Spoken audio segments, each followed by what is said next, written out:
Well, good evening and welcome to the Robinson Sports Network presented by UAMS Health and by First Community Bank. I'm Chris Gay, your play-by-play commentator, and this is, of course, Coach Upgrove. Thank you for joining me tonight, Coach. And obviously, you guys have a very good game coming up. You guys have Lakeside on the schedule. Um, I know the last time you guys played Lakeside left a pretty bitter taste in your mouth. Tell me how you're feeling coming into this game. Well, I think anything is just another opportunity to play. Can't make it bigger than it is. We obviously have bigger goals and aspirations for this season. But yeah, there's definitely that payback um, or, get back that we feel for this week. So we've got to make sure, I told the kids Friday night, if I have to get you up for this week, I don't, really know what else I got to do. Lakeside's kind of done that for us, and obviously they're a great program that we respect, and they got us last year, and it is what it is. But yeah, definitely excited to play. Now, their team is a little different this year. We're going to start out talking about Lakeside in this one. So, obviously, last year, Grady Oman was, as a now a Robinson fan, I'm glad he's gone. Yeah. But I know there's still his brother is still there also playing running back. But they're a team that now they have a really good quarterback in Wally Walcott and they have a great rushing attack. So tell me a little bit about that offense. Yeah, I mean, I think the biggest thing is it's multiple. Last year they wanted to run the ball, and then they hit us over the top. Some they had a really good receiver that graduated this year. That receiver's probably the number 84. I believe his name's Drew Morgan. He's a Yeah. good player and obviously Walcott's favorite target up until this point. But I think this year they're more consistent with trying to be 50-50 as much as possible. They have two really good backs. Obviously, the Omen kid's little brother's there, and he runs it really hard. And then 43, the other back, runs really hard. So we've got our work cut out for us defensively. I wasn't really pleased with how we played in the secondary last week early on. I felt like we got it figured out as the game went on, but we're too talented and too, I guess, gifted as football players to play the way we did in the secondary last week. And the credit goes to Jonesboro with that. They had a good scheme. They attacked us where we weren't really playing well, and so this week I hope we can fix some of those kinks and figure out the back end. Now, one guy that I really want to talk about for Lakeside, they have a great offensive line, and it all starts and it starts and ends with Tucker Young, the Razorback commit. And I know that, I think he's probably playing tackle and getting to the quarterback's going to be tough with him. But what's the game plan? Pass rush or run contain wise? I mean, they're a great rushing attack, great passing attack, but to be successful, you got to clog those running holes or you got to get to the quarterback. Yeah, I felt like last week we were a little worried about probably too much about the run game, and that's not to take anything away from Jonesboro. It's just last year they ran it really well on us, and this year they ran the ball really well. They had a really good running back, and so going into the Jonesboro game, we were worried more and more focused on the run game, and actually the pass game got us. I was really pleased with how we played in the box last week. I thought our D line and linebackers played a really good game, and they've got their work cut out for them this week. Obviously, the young kid's a good football player. Last year we had Caleb Doucette at defensive end, who had a really good game twice against them. I felt like he played about as good as anybody could against that kid, and quite frankly dominated them. And so that's Lennox Campos, Aiden Scott, Caleb Smith's job this year is they kind of got to pick up where or Caleb dropped off. And so, yeah, definitely got to get some pressure on the quarterback because if we give him all day to sit back there and throw, he's going to pick us apart. We played him in 7-on-7 this summer, and I was not thrilled with how we played. And again, credit to them. They played harder than us. I told the kids tomorrow night's going to be an electric atmosphere, and we have to match their intensity because it's their first home game. I'm sure they're excited to play at home in front of their own fans. They have a really loud band. So we have to match their intensity early. And I didn't feel like we did that this summer. Really, a TV reporter probably saved them because I was in a mood to really let him have it. And he shined the camera on me when I was talking to him. And so I had to kind of change my approach. But really just have to match their intensity, have to be the more physical team. I told somebody earlier in the week, I think the team that plays better up front is going to win the game.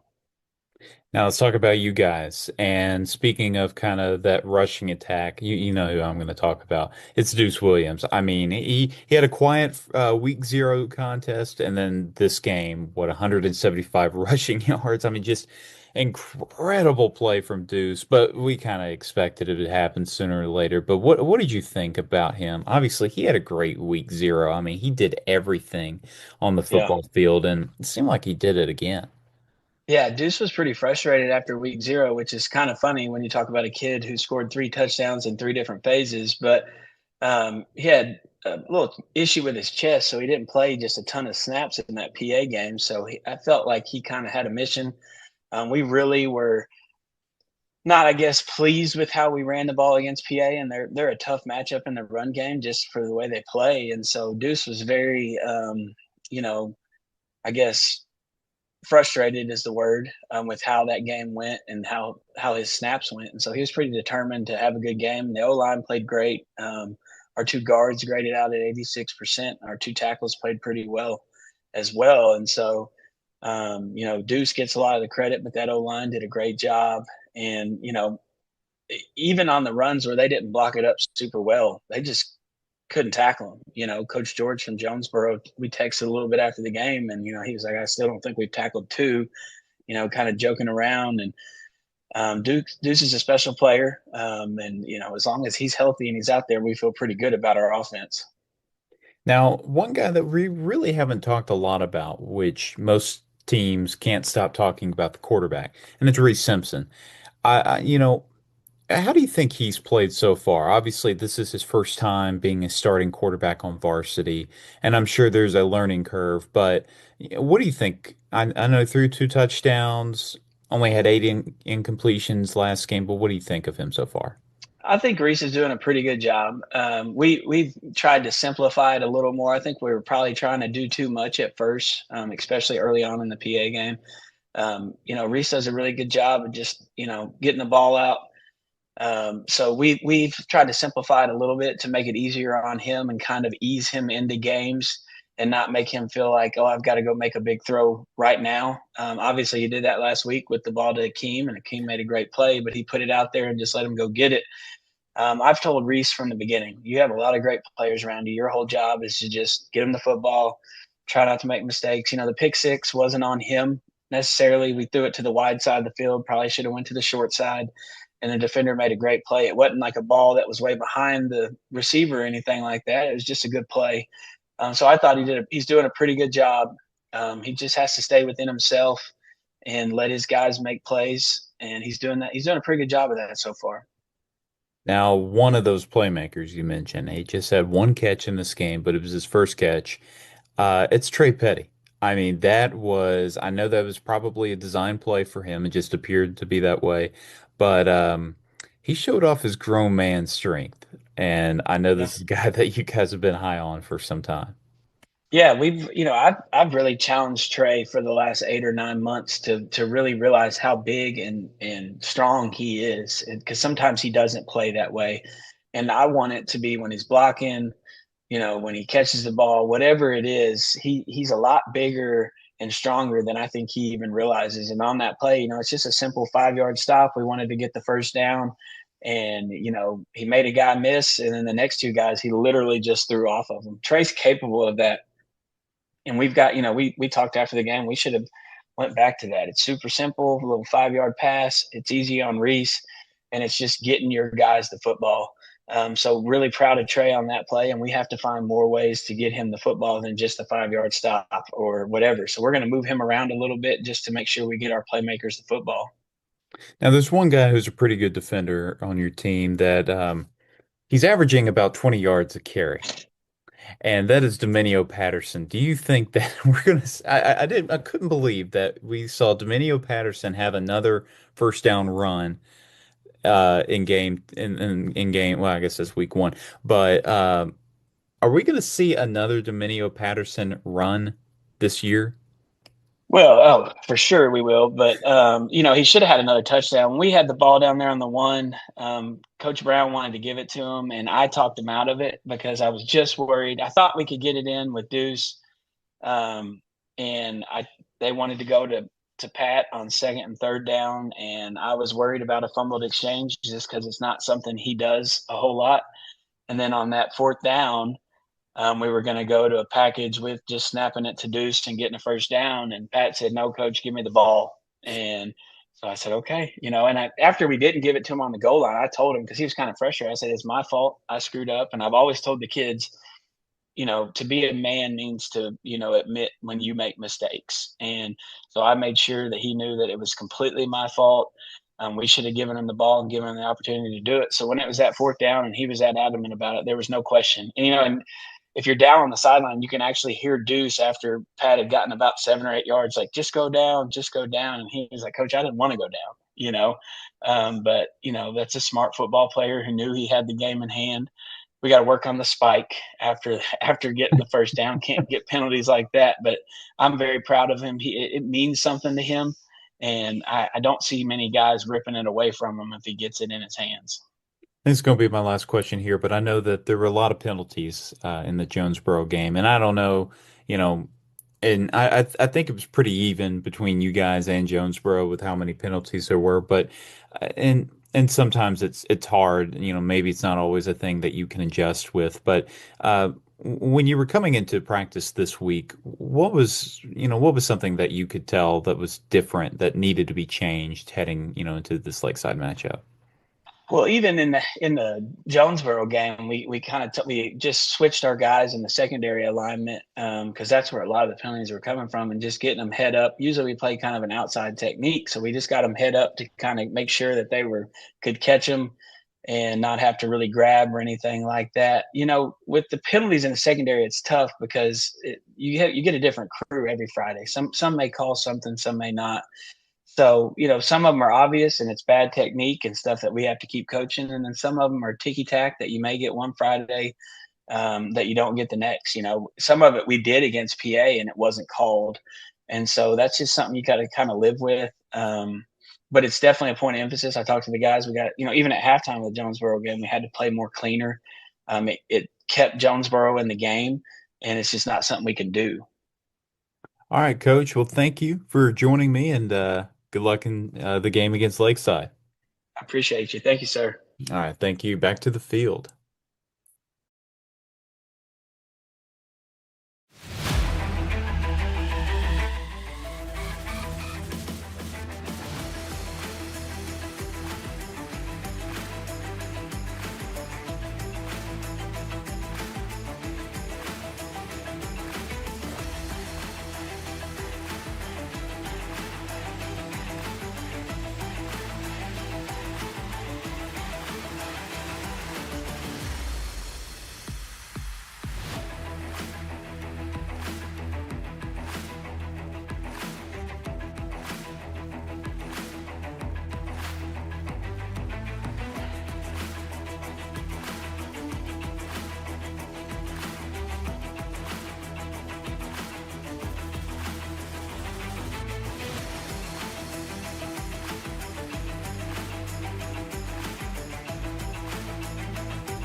And good evening and welcome to the Robinson Sports Network presented by UAMS Health and by First Community Bank. Good evening and thank you for tuning in. I'm Chris Gay, your play-by-play commentator. This is Will Stafford, your color commentator. And as you can see, we are live here at Ram Stadium in Hot Springs on the campus of Lakeside High School, where your Joe T. Robinson Senators will be taking on in their first road contest of the year. They're starting to turn into a rival, the Lakeside Rams. Of course, those of you that were watching last year know all too well about the Rams, especially what happened in the quarterfinals of the 2024 playoffs, where the Rams, in a heartbreaker for Robinson, would defeat the Senators. And I think just a couple of those last-second plays. A lot of people didn't like the penalties in that game. You know, that's, of course, always up for debate. But hopefully we will see the same type of fireworks here tonight. So taking a look at your captains for your Senators. On that left side is big number 74, Dominio Patterson. Right next in the middle is Deuce Williams, and then on that right side is the four-year starter, Tank Reese. Those are your Robinson captains tonight. And then for the Lakeside Rams, their captains, number 34, Alan Altamirano, the senior kicker. Number 18, Jordan Anderson. Number 31, Cannon Martin, the great linebacker. And then number 10, Luke Rubleski, the great two-way player on this Ram team. So, Will. Yes, sir. As we have about 3 minutes before kickoff, what are you hoping to see from the Senator team who, in a very close matchup against the Jonesboro Hurricane last week, pulled out a win? In this game specifically, I'm hoping for a shutdown of Wally Walcott. That is a very, very good quarterback that's lining up behind center. That is a 28 of 48, 603 yards on the season. Just playing 2 games. That's unbelievable, right? That's a 21.5 average per throw. I don't know about you, but I could never do that, and I'm not sure there's too many players in this state that could do that. No. And honestly, I really do hope that we talked about it a little bit before we went live, that this is a very small offensive line on Lakeside. So what I would love to see out of the Senators' defense is to pressure Wally Walcott as much as possible. Because if you can pressure, we saw it a little bit with Reese Simpson last week, where Reese was kind of forced into these very uncomfortable situations. We saw Robinson do it against PA in week 1, which unbelievable win. If you have not watched that, you need to go back and watch that live stream. Unbelievable game. But we saw the Senators do that against PA, where it kind of forced Sabota, there we go. Sabota into very uncomfortable situations and forced him to make passes he wouldn't normally make.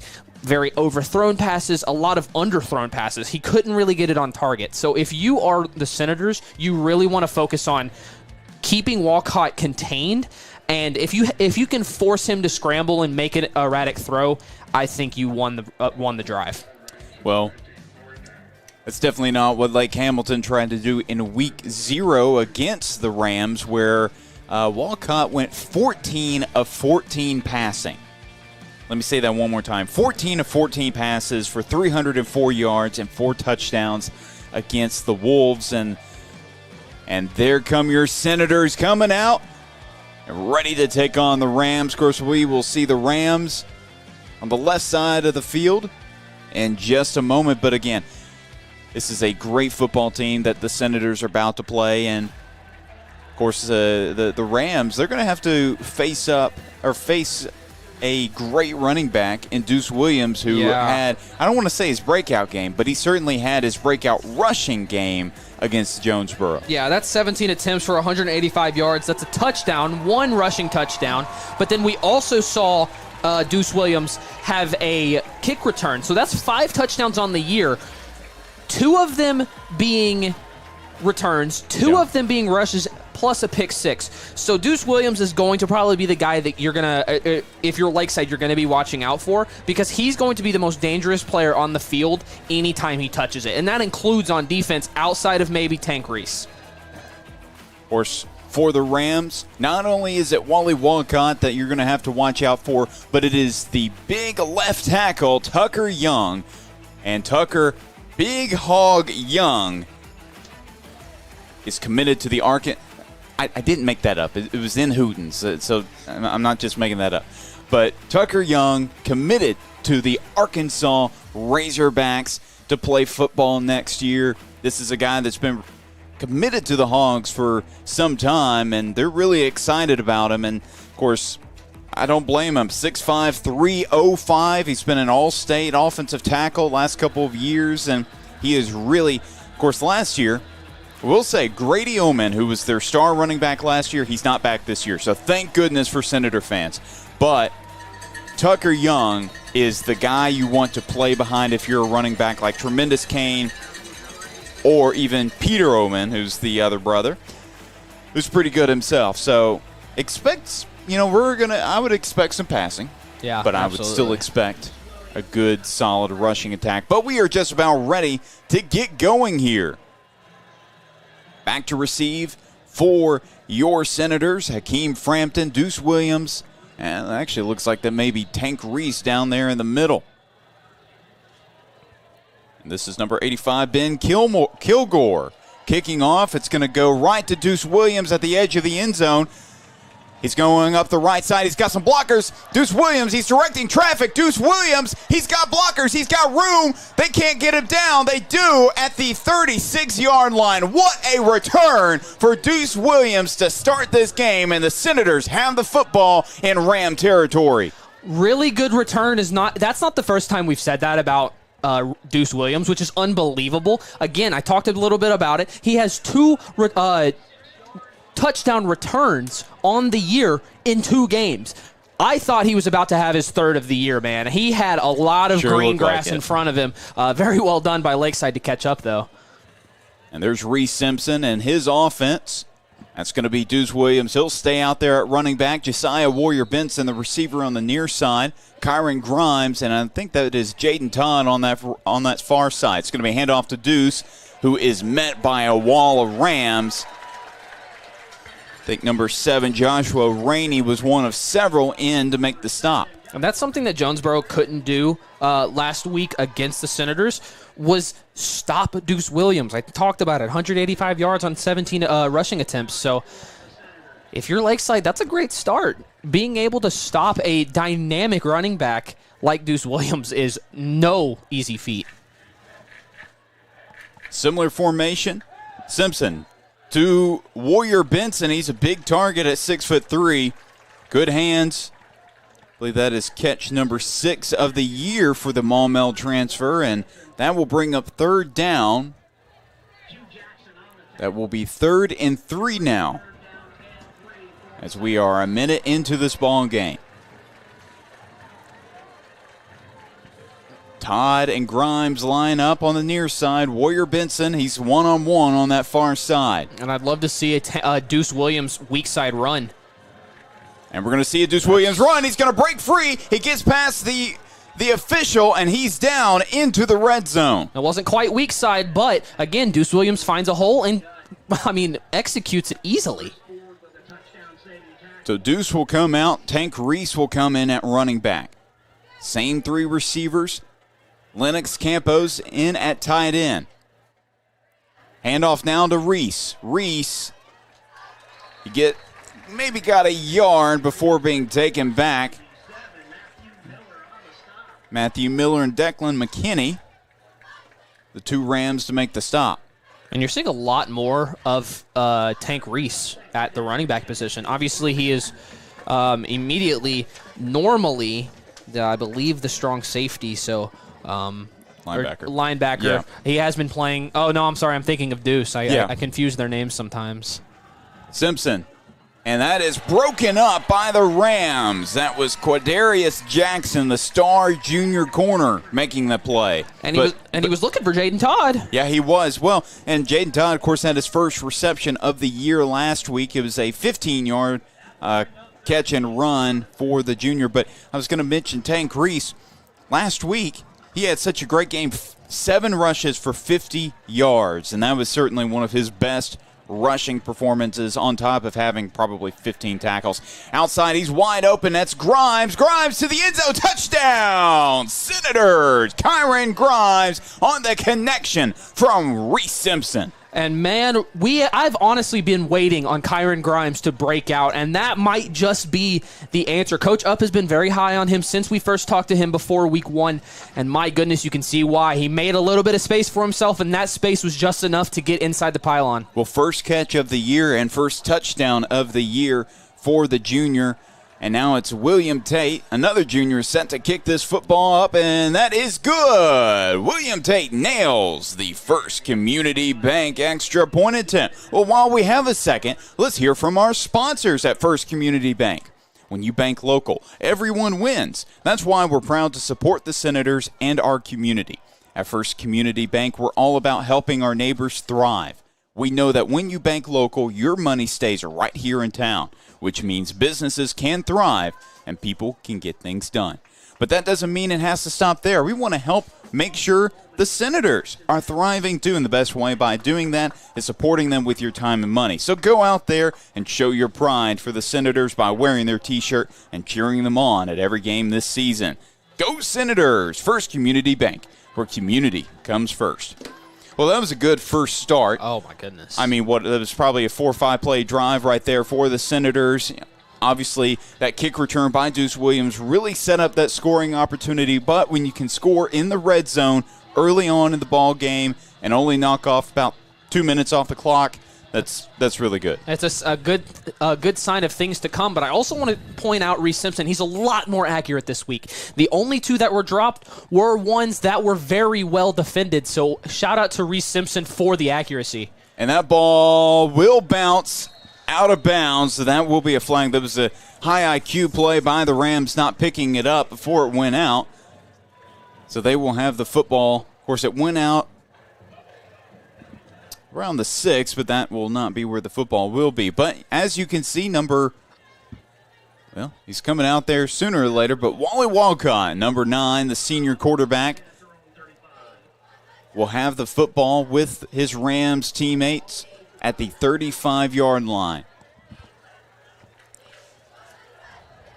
And in the first 2 games of the year, averaging over 300 yards in passing, that no matter what level of football you're playing, that is very difficult to do. To be exact, 301.5 yards. Yeah. Of course, he had a great summer as well. Coach Rockwell talked about during 7-on-7. He lit everybody up, and in the coach's show, that's what Coach Up had also said. It was he had his way. As Walcott, he's going deep first play, and he's got the connection.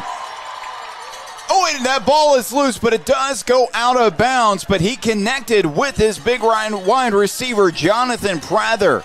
And all of a sudden, Lakeside is in the red zone of the Senators. And that's exactly what Wally Walcott can do. He finds the open man, and I want to say that there was a little bit of a miscommunication with the DBs there. Because that was very, very wide open, and he really could have gotten green grass all the way to blue, but luckily able to stop him. 2 receivers on that right side. Expect a run, though. Walcott hands off to the running back. It's Peter Oman. Oman doesn't get much, maybe gets taken down behind the line of scrimmage. We'll see where they mark him. But the Senators read that play the whole way.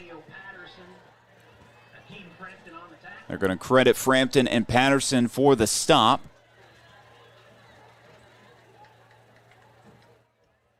The big names and the big boy. Yep. In Patterson. Yep. Running back 1. 1 touchdown, a couple rushing. A couple rushing yards. Yeah, a few rushing yards, I should say. A few is... a few is I'm saying it lightly. 41. So he's averaging 20 yards per carry. And that's going to be Omen again, and could not get any separation. I believe that is Jackson Redmond in on the stop. And speaking of Redmond, this is a guy that I would say quietly had a great game, but it wasn't very quiet. No. And I'm looking at the stats about a week later. He had 19 tackles last game.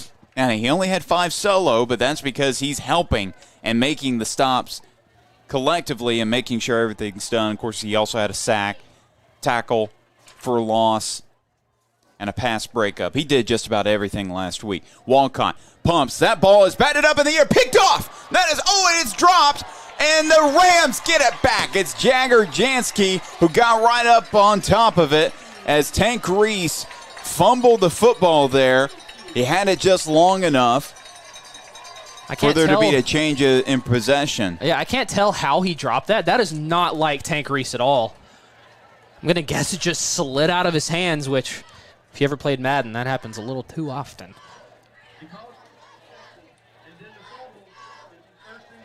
Yeah, it will be first and goal for Lakeside.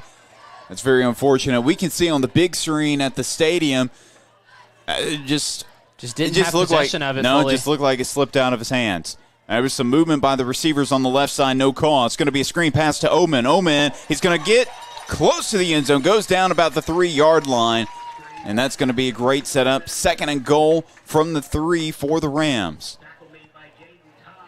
That will be Todd, who also had a great week last week. Had, let's see, I have my numbers on him. He has 23 tackles now on the year. I think he had maybe 12 last week. For a corner, that is, corner and a safety, that's an incredible number. Walcott with Omen as his running back. It's going to be handoff to Omen. Omen, he's in for the touchdown. So Lakeside has struck on this side. And if you're Tank Reese, that hurts, man. I mean, honestly, we'll just call it inches. And this is a game of inches, right? And literally inches away from the ground. If he touches the ground just for a second, it's Robinson Senator football on around the 10-yard line, but you live and learn and you move on.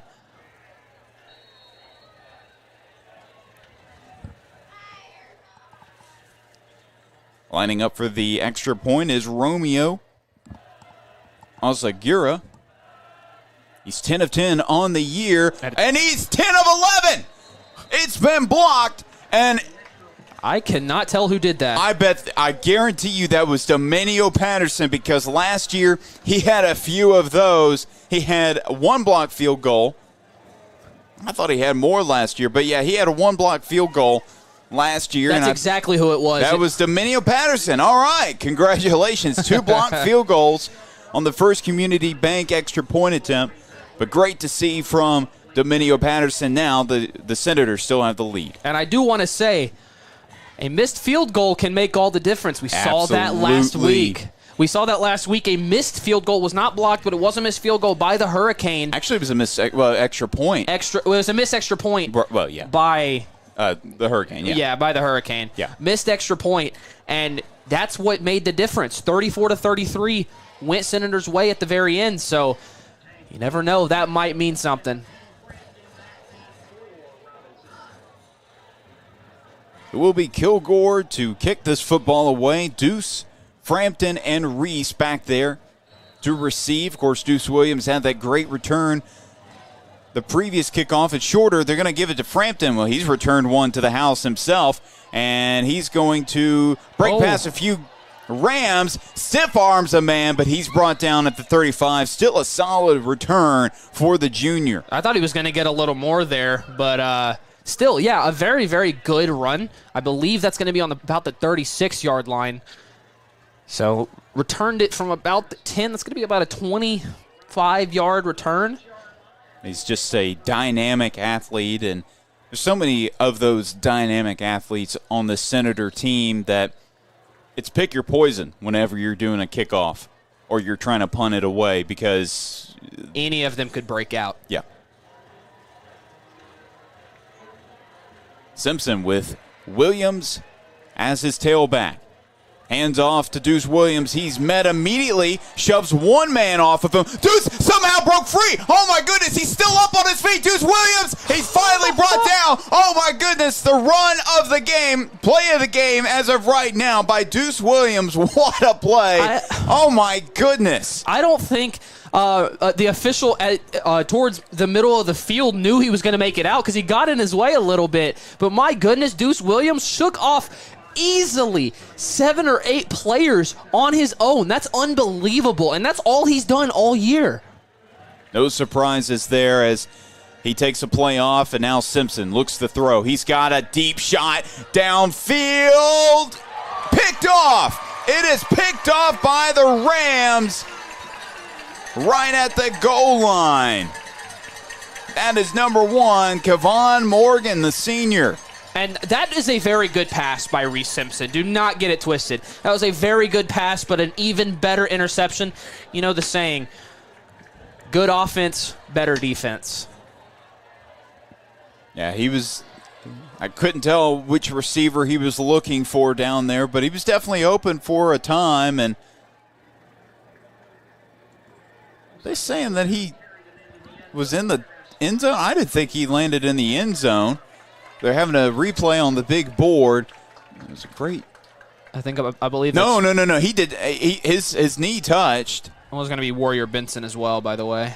Yeah, his knee touched before he got into the end zone. I think they're discussing it right now. I mean, he bounced into the end zone, but that's after his knee hit the ground, hit the turf. Of course, it's not the NFL. When you hit the ground, you can get right back up. Let's see what the officials say, if they're going to have the ball at the 1 or the 20. It's going to be put at the 20. Well, it's at the 20 right now.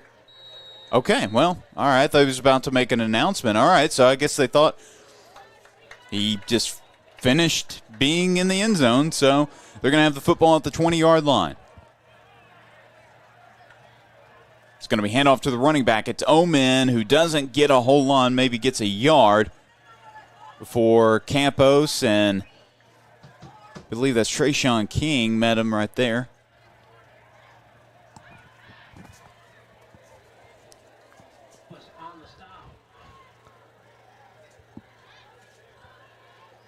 Will be 2nd and 9 with 6 minutes left to play in this ball game. Or not the ball game, excuse me, in this period. Goodness. Yeah, quick game.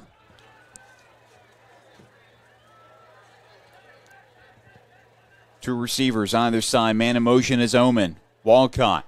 He's by himself. Throws over the middle. And, okay, a late flag, but the right call as Jaden Todd got tangled up with, I believe that was Drew Morgan, who was in a crossing route over the middle of the field. And just, they got tangled up there, and the Rams fans knew it immediately. That should be, it will be a pass interference against the Senators.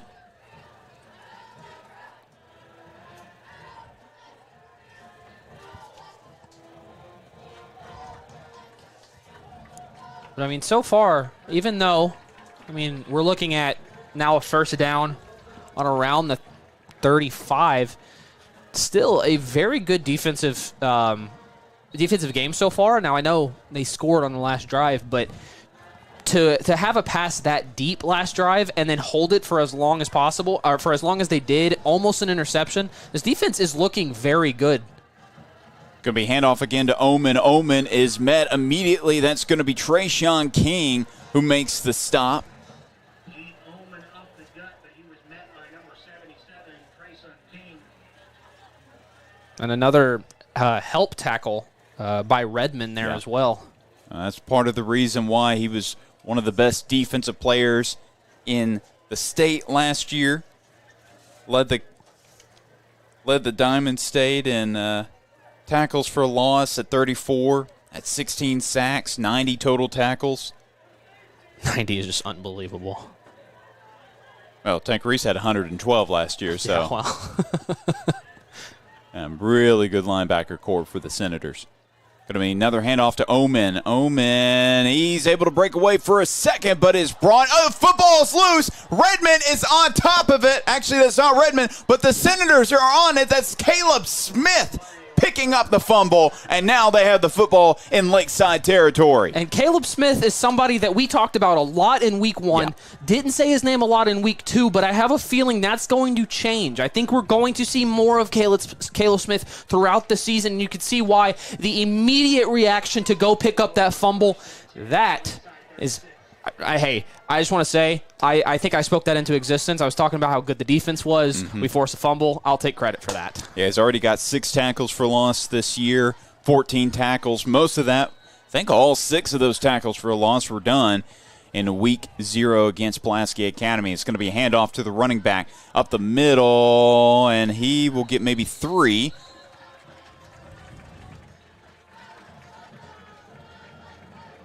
And again, I want to reiterate that this has been a good game so far for Reese Simpson. It was an accurate pass. Yeah, that was going to be William Moore getting the handoff there. I believe that is his first carry of the year. Haven't seen a whole lot of him. He had 3 carries last year, and did you see that? I did. Oh, my goodness. I did. Number 70, Fisher Taylor, the right guard, just slapped the helmet of one of the Rams who jumped off sides. Oh, my goodness, that's hilarious. It will be a 5-yard penalty. So inching further and further into Ram territory, it's going to be 2nd and... It's going to be 2nd down and 2. Yeah, it's not going to be 3rd down and 2. They have 3rd down on the board, but it's 2nd down and 2 with 4:15 left to play in the quarter. 3 receivers on that right side. Simpson hands off to his running back. It's Reese. And he's brought down, despite the stiff arm, by Declan McKinney. And that's not a good sign. Reese is down on the field, and trainers are coming out to help him.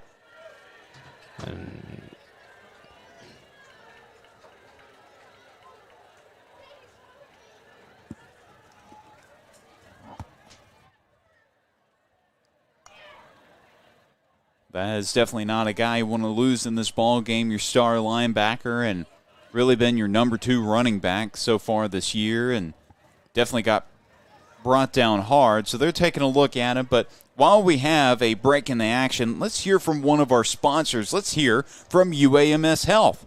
When orthopedic injuries happen, get expert care now.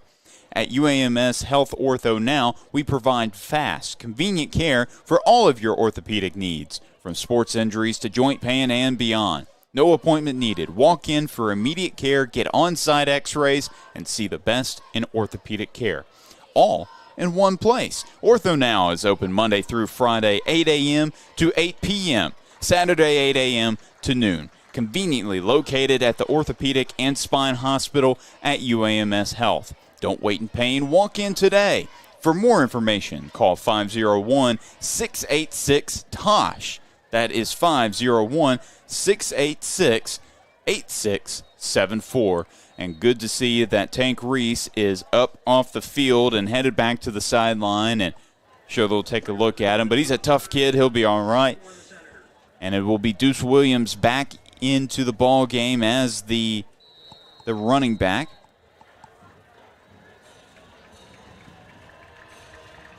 Three receivers on that right side.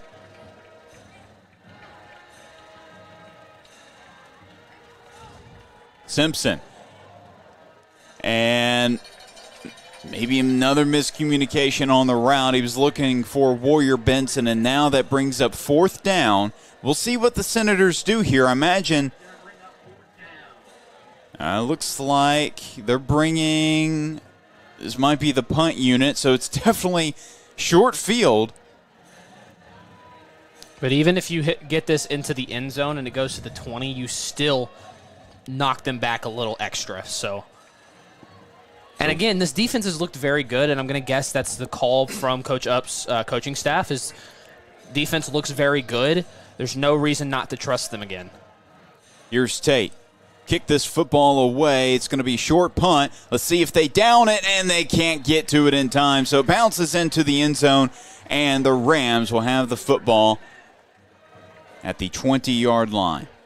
And again, you kick them back, what is that, 10 yards? I can't do math, but about 10 yards. So you do your job no matter if it goes into the end zone or not. Walcott and that Ram offense back there, back out onto the field. Let's see if the Senators can force another turnover like they did on that last drive. Of course, they forced two turnovers, actually, this game. They had an interception off a tip pass. That was actually Walcott's first interception of the year. Of course, that didn't last very long as there was a fumble right after, but then there was a fumble by the Rams on, I think, the very next drive. So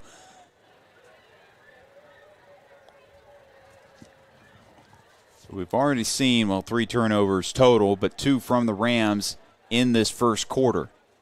3:34 left to play as the Rams are down by 1. Man in motion. It's going to be handoff to the running back. It's Omen. He's got blockers. He was following that big number 74 Tucker Young, but he is brought down after picking up a couple. And very well read by the Senators defense. Tried to get a little bit of maybe a play action fake there, but Senators defensive line was very good at tracking that ball all the way, and that's what you want to do. You want to track the ball. You don't want to track the player. And so as long as you keep your eye on the pigskin, it's going to be pretty easy to make that call. Running back is now Tremendous Kane. He's had a great year, 210 rushing yards. Actually, their leading rusher averages about 13 yards a carry. That's going to be a catch by the Rams, and that's going to be a UAMS first down. That catch courtesy of Luke Rubleski, just his 4th catch of the year. And Jaden Todd jumped for it, I guess, thinking he was going to drop it. But in that case, you need to just go for that tackle. You should not be going for the interception because that ball is either going to be caught or batted back down in front of the receiver. You need to just be going for that tackle because he gained more yards than he really earned, if that is probably the right wording for that. It's going to be handoff to Kane. Kane doesn't get anything, gets taken back for a loss by Dominio Patterson, the Tulsa commit. I mean, what do you do when a 330, 6'4" senior is running at you? You got that, man. You got it. You drop it. You got it. You just drop.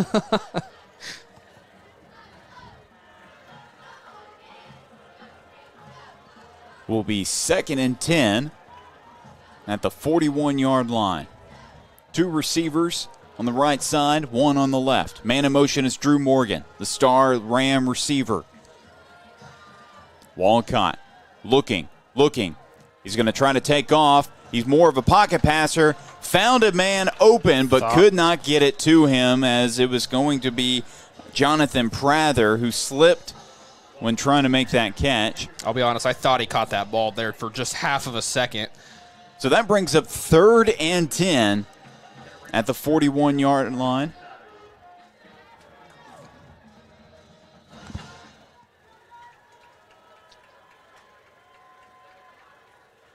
.120 left to play in the first quarter. Prather, number 3 on that far side alongside 84 Drew Morgan. Keep an eye on that left side of the field. That's where primarily most of the catches have come from today.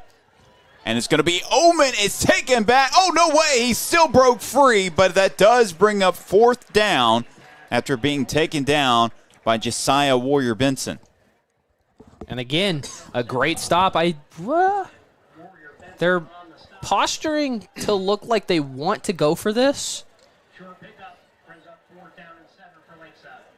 Well, now Walcott has punted the football previously, I do believe. And you have Deuce Williams in the back lines to receive that punt, so. Yeah, he's punted the football 3 times so far this year, about really good average, about 51 yards. And there's going to be another punt. It's kind of a line drive going out of bounds, and that's pretty good field position for the Senators as that will be marked around the 33-yard line. And all the Rams wanted to do is trying to get the Senators to maybe get some movement on the defensive line, but nobody moved, and immediately they pivoted towards getting that punt off. The thing is, you're punting towards Deuce Williams, who has had some incredible kick returns already in this game, so it's a little dangerous. Just punt it out of bounds at that point. Like they did.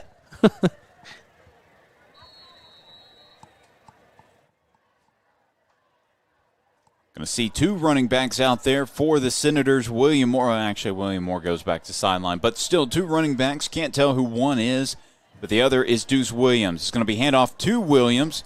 He's got some blockers. He outruns one Ram. There's a flag on the field. We'll see, did he get the first down? No, they're going to mark him just short of that first down. We will see what the flag is, but it's, as it stands, a 9-yard run, and it's going to be on the Senators, so that 9-yard run will be wiped off the board.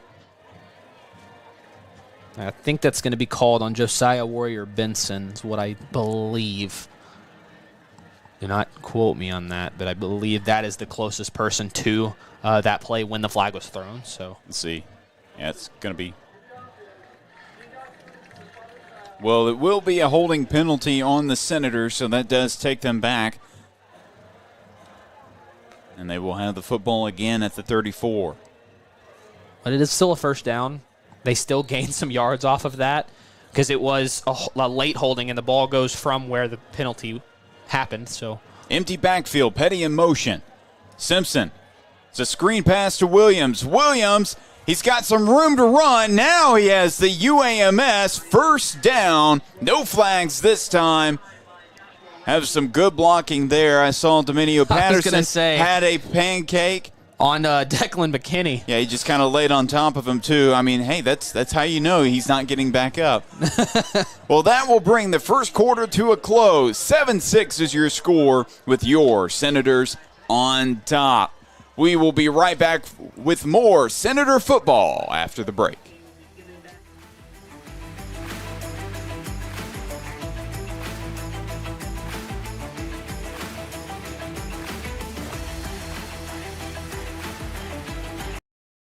PCSSD is a family-like environment. There's always smiling faces. There's greeting in the morning and the afternoon. They get a lot of involvement, not just parent involvement, student involvement, staff involvement, and I love all of that. I chose PCSSD because I was zoned here, but what made me stay was the support that we receive as a family. And the best part about the day is my son come home with a smile on his face, that he enjoys school and excelled in the classroom. It's real big to our family.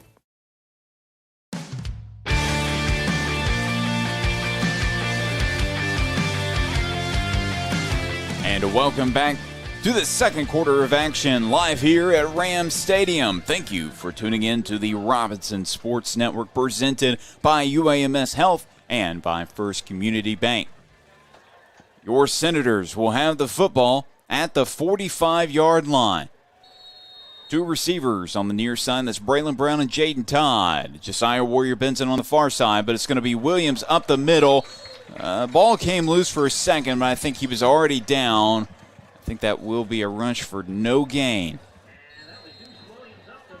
And unfortunately, there is a Senator down on the field. That might be, that is Dominio Patterson, the left tackle. He's down and being taken they're taking a look at him right now, so hopefully he'll be all right. But 7-6 is your score with 11:48 left to play in the half. And we were talking about it at the break. I mean, I really do think Reese Simpson has been so much more accurate than he has been in previous games. The one note that we made is that there was a pretty bad miscommunication on the far sideline, who I believe he was throwing to Josiah Warrior Benson. But still, I think this is so far, to me, one of the better looking halves from Reese Simpson so far this year. As far as I can tell, the new left tackle, I think they slid over Fisher Taylor to play left tackle for the Senators. We'll see how it holds up. It's going to be a deep shot by Simpson. That is a great target to get it to Frampton. He's holding on to. Oh no. Okay, they said he was down. And of course he's hurting right now. But Frampton holding on to the football with one hand. It came loose, but he is down in the red zone. And I do want to point out that was very well done by Hakeem Frampton. He could feel somebody coming to his right side, so he swapped to his left hand in order to not allow them to punch that ball out. And again, that's a very accurate pass. Yeah, it was a good pass by Simpson. It was good to see. Maybe he'll get something going here, get into a bit of a rhythm. That's what the Senators have been waiting to see from their starting quarterback. Now, Dominio Patterson back out there, not as a left tackle, but as a fullback. We'll see who gets the handoff. It's going to be that was a late hit after the whistle there. But going to be no call. I believe there was a timeout because they had one too many. It's going to be a timeout by one too many on the field. Yeah, it's going to be a timeout by the Senators, but again, that was a late hit there by one of the Ram defenders. That was going to be number 2, Chris Ford, making a big sweeping the legs out from under Deuce Williams. That could have been a lot worse than it was. But anyway, timeout on the field. Let's hear from one of our sponsors while we have a break. Here at First Community Bank, we believe that investing in our communities provides us all with a brighter future. And it's something we've been doing since we were founded in 1997. We're proud to support the Senators and everything they do, not just because they're great athletes, but because they represent what makes community so special. People coming together to work hard and make something amazing happen. When you bank local, everyone wins. Go Senators! First Community Bank, where community comes first. One receiver on that far side, on the near side. It's going to be a Wildcat formation. It's going to be Deuce Williams. He got it into the end zone. Touchdown, Senators! Deuce Williams finding the end zone for the first time tonight. That is 3rd rushing touchdown of the year, and what's surprising, that's his 6th touchdown total of the year. He is making a very good case for player of the year so far.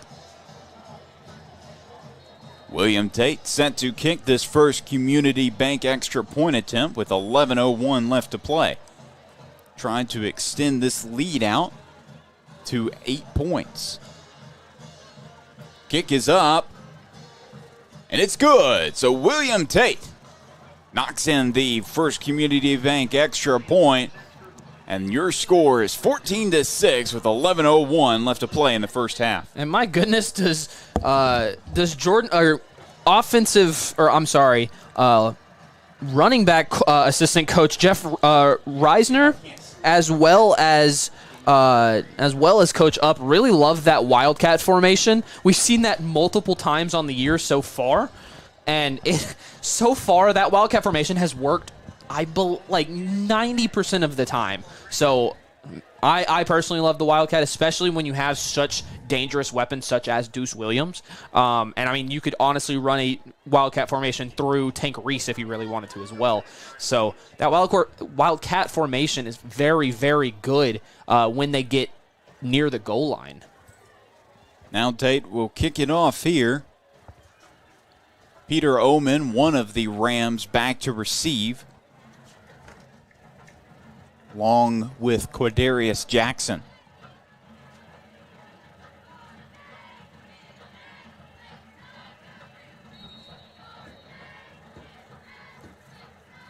Eight-point ball game here in the second quarter of action. It's going to be a good kick to Oman. He's got some blockers. Let's see what he does with it.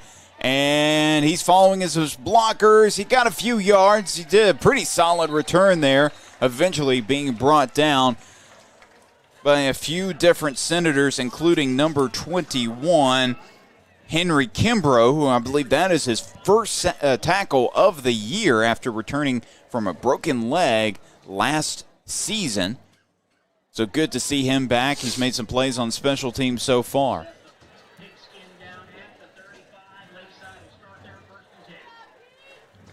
So Walcott and his offense will come out at the 35-yard line. This has so far been a very good overall game for the Senators here.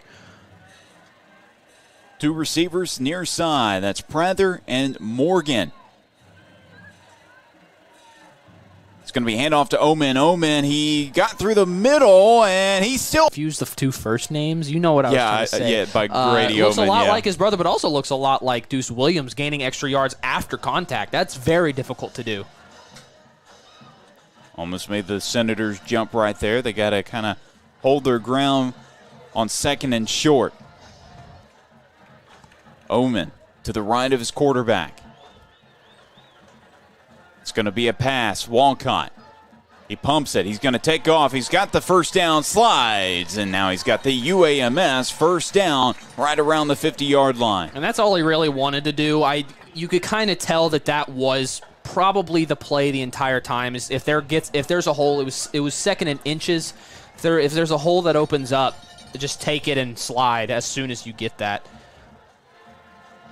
Well, we have not seen a lot of Wally Walcott this game passing the football. We've seen a lot of runs primarily from Omen. Of course, haven't seen much at Tremendous Kane, who's in at running back. We'll see what happens here. It's going to be handoff to Kane. Kane gets maybe a yard or two before being tackled by Campos and by Jaden Todd. Now, we talked a little bit about the size advantage that Robinson has on this offensive line, and I'm starting to notice that a few adjustments that the Rams have made so far is to focus more on players such as Fisher Taylor, who is going to be that bigger man on the defensive line compared to them. And so if you can kind of control Fisher Taylor and when Demedio Patterson is on the field, if you can control them, then you're going to be able to open up some green grass for your running backs. It's going to be another run by Omen. He's pretty close to the first down. Maybe got another 5-6 yards. They're going to give him 5. So it will be 3rd and 3 from the 43-yard line.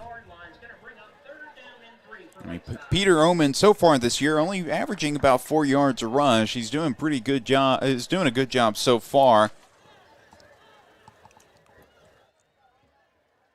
Of course, leads the team in rushing attempts at 26 entering tonight's contest. And now it is 3rd and 3 with 8:08 left to play. Shovel pass to Kane. He will get the UAMS. Well, hold on. Let's see. There. Let's see. One official. No, they're marking him just short of the first down. So the Senators bring in some extra size, bring in Demedio Patterson and Fisher Taylor all along that defensive front. The Rams keeping the offense out on the field. Omen still the running back to the left of Walcott as quarterback, now on the right. They have an extra blocker up there as well. It's going to be handoff to Omen. He's definitely got the UAMS first down that time.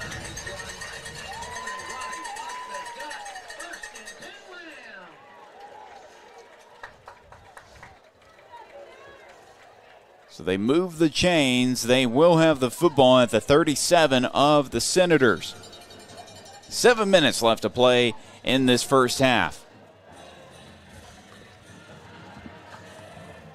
I'm expecting at any moment, though the run has been pretty solid, I'm expecting a few passing plays right here, don't you think? Yeah, it's actually been very quiet from Wally Walcott, which is not something we really expected because, again, he's averaging 300 passing yards, and we're deep into the second quarter, and we have not seen a lot unlike that. Deep pass, and just too far ahead of his receiver. He was looking for Quadarius Jackson, would have been just his second reception of the year. Of course, Jackson, pretty solid athlete, was a quarterback in his own right, but converted to both defense and, of course, to the receiving corps. Pretty good track and field star. Participates in the hurdling events.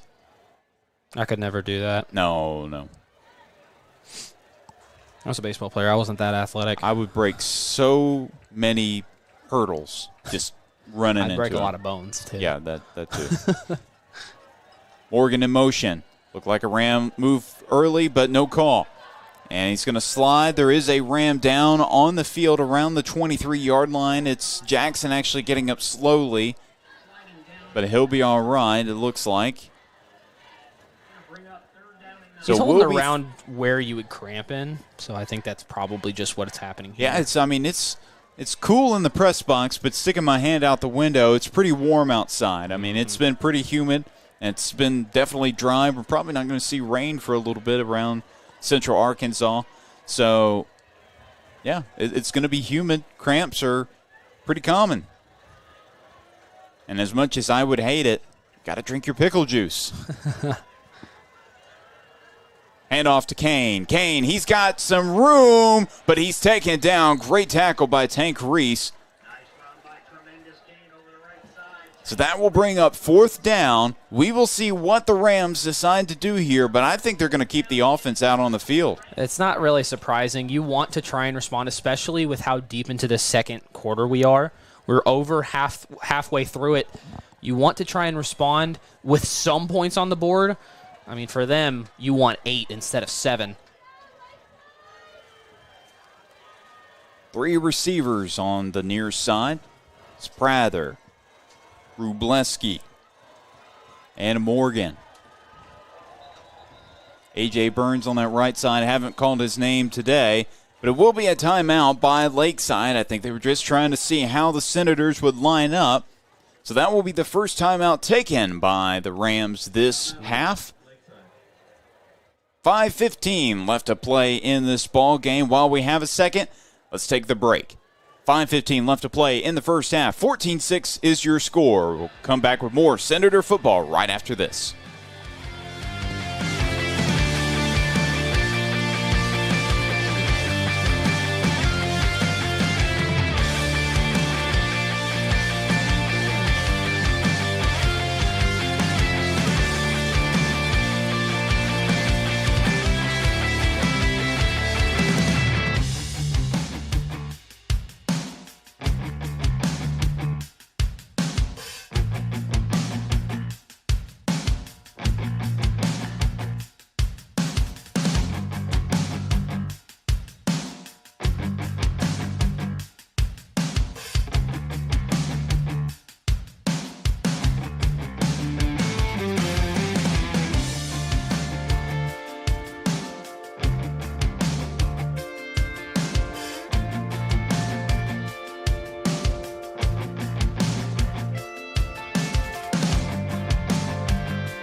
Fourteen to 6 is your score. The Senators on top by 8. 5:15 left to play in the first half, and the Lakeside Rams, the home squad, they have the football. It's going to be 4th down. Omen in motion. Walcott, empty backfield. He's under some pressure. He fires it over the middle, looking for Drew Morgan. The Rams won a flag. No call. It was too high above his head anyway. I'm not so sure it was catchable. But the Senators will have the football off the turnover on downs. They have the football with 5:11 to go in the period. Let's see, and that's at the 32-yard line. So that should be plenty of time for them to maybe this could be the last drive of the half. We will see. Senators have been scoring pretty quickly on their drives so far tonight. Now, to be fair, that has been because of large chunk yardage plays. The first one being, of course, Deuce Williams getting a good kick return, and then some very good chunk plays by Deuce Williams. I'm starting to notice a theme here. Yeah.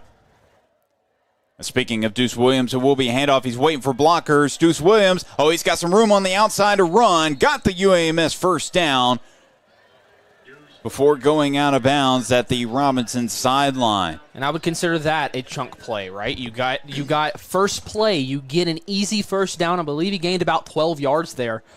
So very well done by Deuce Williams, and that is not going to be the last time I say that by any means.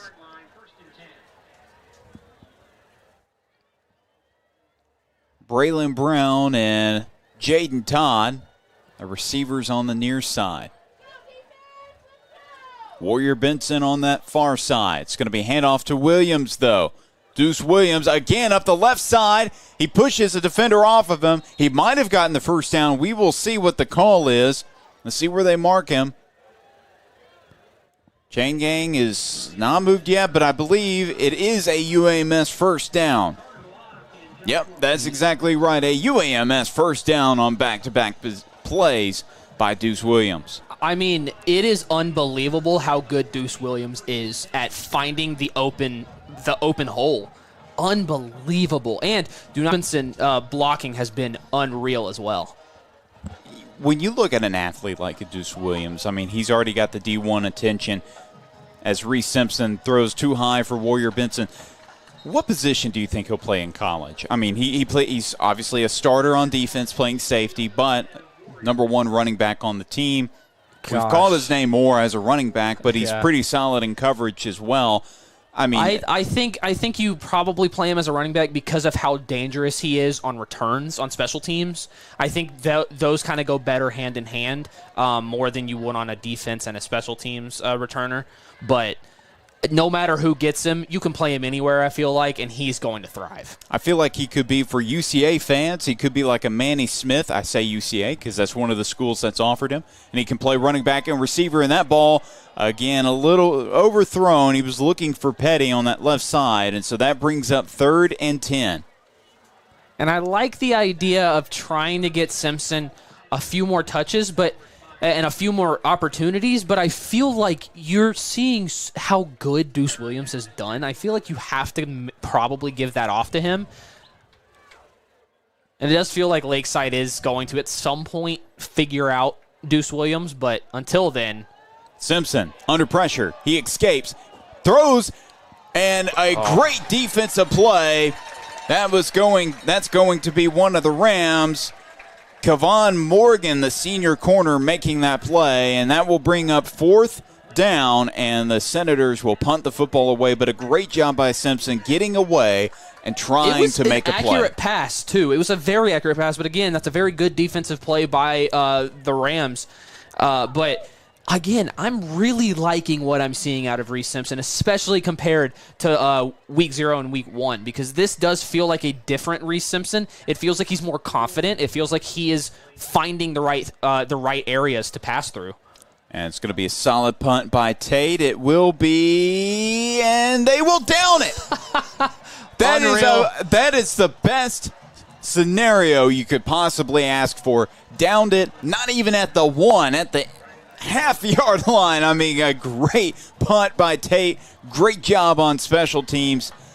I believe that may have been Trey Petty that officially downed it right inside the 1. So let's see what the Rams can do with 3:55 left to play and down by 8. It would not surprise me if they just try and rush out of this little spot before they give Wally Walcott an opportunity, because you have to think how big Robinson is compared to the offensive line of the Rams, and so you don't want to force him under pressure and risk a safety opportunity for the Senators. So you would imagine, although your problem is going to come down to that Robinson has been very good at stopping the run.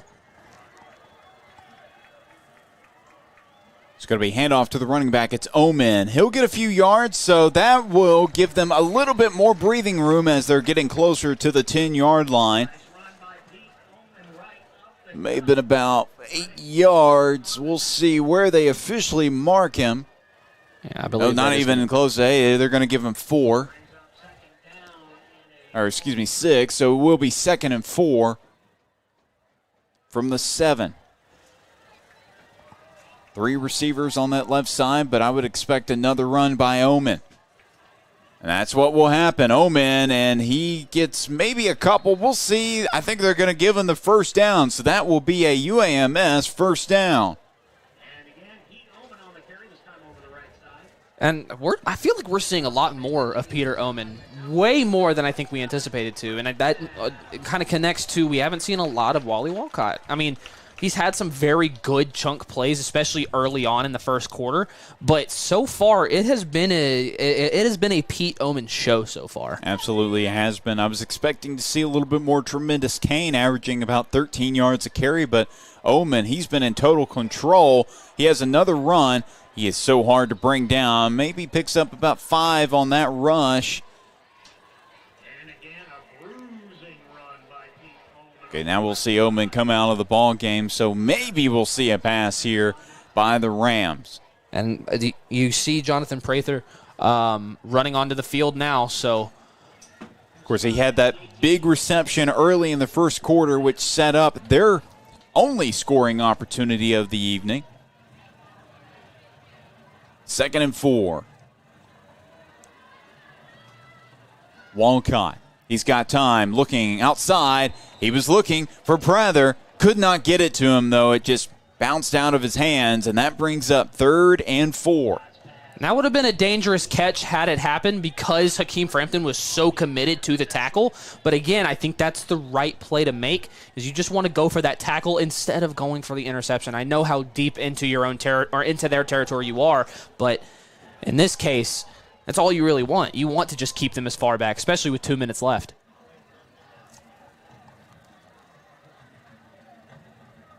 Tremendous Kane, the running back.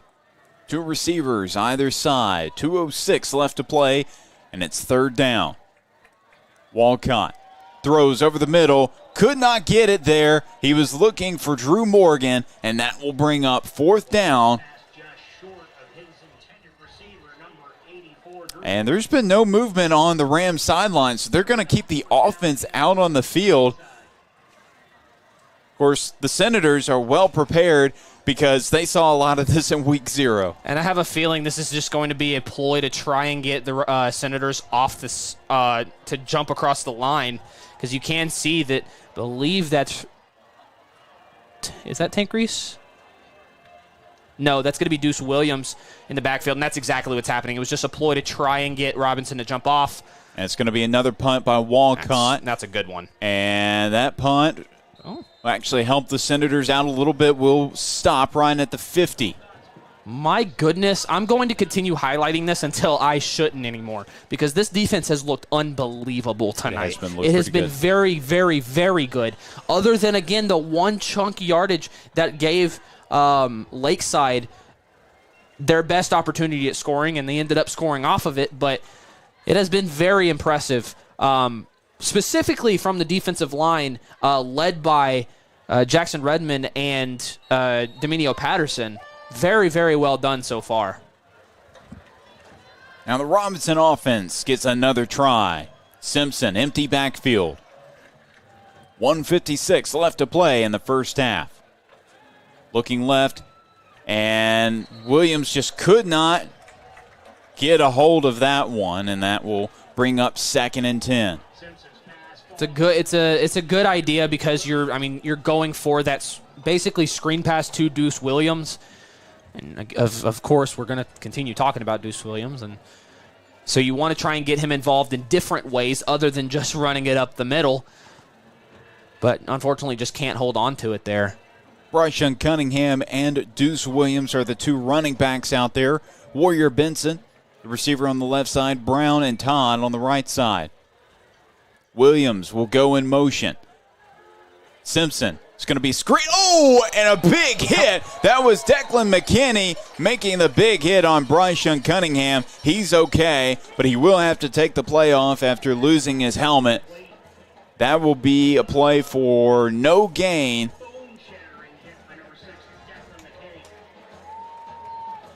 Big hit by the senior, and again, 3rd down with 1:46 left to play in the half. Hakeem Frampton comes into the ball game. Number 4, watch out for him on the near side. Of course, he had that big catch and run earlier in the quarter, and got it to him that time. Let's see, Frampton broke an ankle. Does not get the first down, but they are pretty close. I would imagine they keep the offense on the field. I can't help but imagine that Frampton had a little bit better of a chance if he didn't try and go for that little little ankle breaker. If he just took off sprinting basically straight from where he was, he might have had a better chance at the first down. But also, I am not the wide receiver. I am not the number 2 player in the state, so take that with a grain of salt. Will be 4th and 2. And not, I guess. They're going to they're going to allow it to tick down, so then they have. Oh, maybe not. So it will be a timeout by the Senators. 4th and 2 with a minute left to play. We'll stay right here. We'll see what they do. But, we've talked a lot about the defense, but the offense has been, at least in this quarter, has been a tad bit stagnant. What do you want to see to get this offense kind of going again? Is it a big deuce run, or is it a Reese Simpson passing play that really results in another 20-plus yard game? Oh, man, it's really difficult to know. I think there needs to be a mixture of that. And what I mean by that is we saw them try. We saw the Senators try and kind of put Deuce Williams in a different position to where kind of catch a screen pass and then gain some yards. He just wasn't able to hold on to it. I like that idea. Again, if you swap it up a little bit, because you can kind of tell that the Rams are kind of getting an understanding of what Deuce Williams is capable of when running the ball from the backfield. So very curious to know if they punt this ball. No, they're going to go for it. Might as well. And it's going to be a Wildcat quarterback. It's Deuce Williams. And Deuce not happy, and I don't blame him.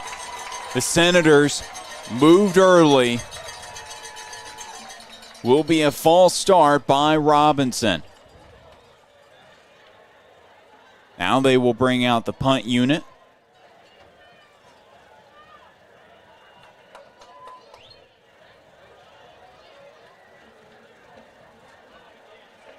They have not officially made that call. But this Lakeside crowd ramped up for just a moment, made it just loud enough. There'll be 2 penalties by the Senators.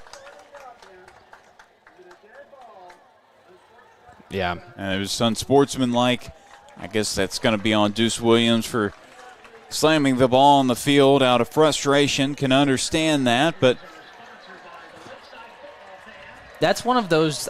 That's one of those rules, and it's the right call with the rules in place. But that's one of those rules I don't agree with, where that's just out of pure frustration, and I really don't believe in the whole you can't show emotion. That's just showing emotion, right? You're upset that because that really could have worked. That Wildcat formation could have worked with how good Deuce Williams has been running the ball today. It's just kind of unfortunate. Tate kick this football away, goes right to Drew Morgan. And he bounces off a tackle. He's going up that right side, doesn't get that much more. Got maybe about 10, 15 yards on that return, but a good job by Morgan staying up on his feet. And the Rams have 49 seconds to put together a drive before they head into the half, as they are down again by 8 points. And honestly, you were talking about how stagnant the Robinson offense was. It's been pretty stagnant for the Lakeside offense as well. Hasn't really been anything going. It's been a battle of the defenses in the second quarter. We've had some big games from the linebackers on both sides, especially for the Senators. Jackson Redmond's made some plays. Tank Reese. Saw Caleb Smith, the defensive end, had a fumble recovery. Seen a few plays by Lennox Campos as well. So it's been a solid all-around outing for the Senator defense. And that was a great catch by Drew Morgan. And Lakeside does have 2 timeouts here, so they can get something going. About 10 seconds went off the clock, and they're going to go quick. 3 receivers on that near side. He'll get it to one of them. It's Drew Morgan again. He's running out of bounds, and he got there in time. Great block by Rubleski, setting up that UAMS first down. 26 seconds. You kind of expect something. You expect maybe one more near screen pass, And then I would imagine with as good of a arm as Walcott has, you're going to might see a longer, almost flags type play. Walcott, he's under pressure. He's going to try to take it himself and got wrapped up by Tank Reese. They're going to try to get out of this quickly as Reese kind of slow to get up. He's all right. And there will be a timeout taken by the Rams. Well, while we have a second, let's hear from one of our sponsors. It's UAMS Health. When orthopedic injuries happen, get expert care now. At UAMS Health Ortho Now, we provide fast, convenient care for all of your orthopedic needs, from sports injuries to joint pain and beyond. No appointment needed. Walk in for immediate care, get on-site x-rays, and see the best in orthopedic care, all in one place. Ortho Now is open Monday through Friday, 8 a.m. to 8 p.m. and Saturday, 8 a.m. to noon. Conveniently located at the Orthopedic and Spine Hospital at UAMS Health. Don't wait in pain. Walk in today. For more information, call 501-686-TOSH. That is 501-686-8674. So 19 seconds left to go in the ball game. The Rams are trying to put together a scoring drive here before they head into the locker room, and they could get into field goal range. They have two pretty good kickers, but Walcott looks to be dicing up here at the end of the second quarter. Yeah, and again, I think you're probably going to see a bigger play. Maybe not on this play here, but I would probably guess on the next couple. And Lakeside does have a timeout still to use in this half, but it's really this has been an interesting offensive game from Lakeside. And, of course, they're trusting Omen in a lot of situations, but with as good of a quarterback as Walcott is, we have not seen a lot of him, and I think we're about to see him here. It's going to be an empty set, three receivers on that right side, two on the right. It's going to be Peter Omen in the slot on the near side. Walcott, now he's under some pressure, steps up. It's going to be a flag on the field, but he's got a big running opportunity. Walcott looking to go out of bounds, and he does. After just 7 seconds went off the clock there. We'll see what the call is. Oh, they're going to call it's holding on the Rams. So that was an unfortunate error by Lakeside and wiped that successful Walcott run off the board. And it was a very early in the play flag as well, so it's not like it's from where he went down, or went out of bounds, I should say. I believe the flag came in the backfield. Probably one of the linemen. It's going to be number 77, who I believe, if there's a number 77, it's going to be Matthew Miller. I saw him patting his chest as if to say, my fault, my bad. I believe it was Matthew Miller. We'll be second and long now with 12 seconds left to play. And I kind of doubt the Rams will be ambitious with this play here. Maybe expect to see a run to kind of tick some clock off the board. No, I was wrong. It's going to be Walcott. He's looking to go deep. And the Lakeside fans begging for a flag. They will not get it, as that passing play took about 6 seconds off the board. And we'll see if they just try to throw up a prayer here, if they try to let the clock just run out.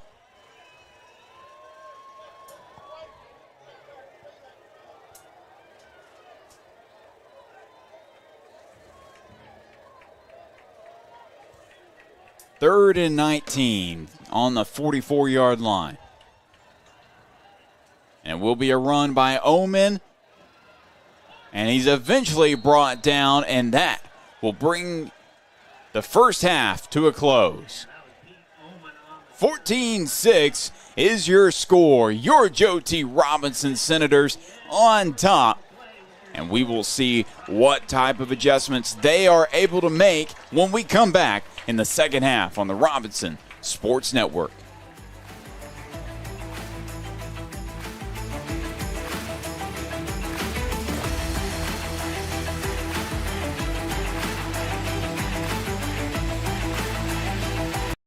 house, you know, it's a home and it's part of the neighborhood and of course part of the community. And you want to build stuff that they'll take pride in. Well, that's where they're making their memories. Yeah, that's right. That's where they're raising their families. You know, without the bank getting us to that next step, we can't do it.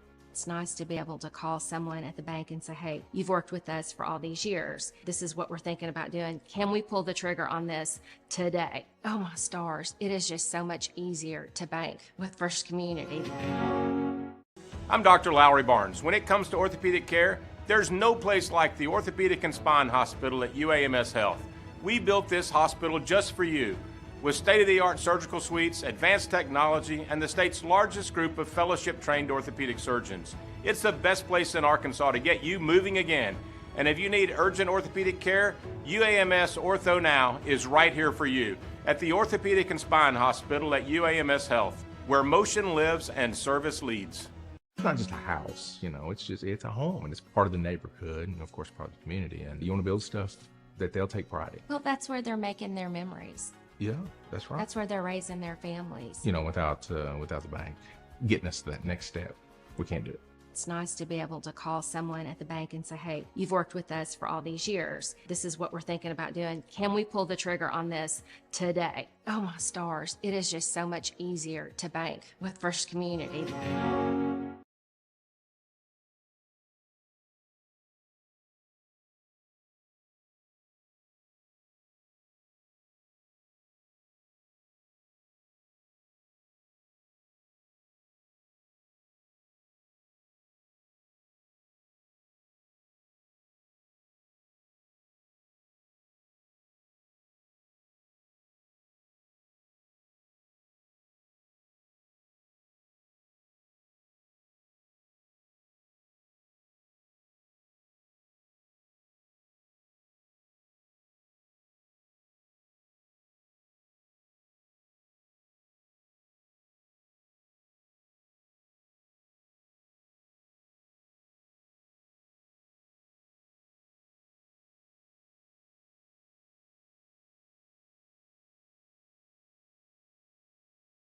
Of Lakeside.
probably close to what's his name was. To be fair, who was Hobie before Mark Kelly? Coach Cole. Yes. He was terrible. Just in general, a terrible coach. Well, he never won a game as head coach there in 2 years. Yeah. But I'm saying, like, his game plans weren't. It wasn't even like, oh, like, we could have won this game. No. They shouldn't have won any of the games that they lost. So I think, like, their last game of the year last year, they were close to winning. But then they blew the lead or something. It was either that or whenever we went to Pine Bluff, I remember seeing that on the broadcast. It was like, wow, they're actually, like, down. It's like a tight game through 3 quarters. And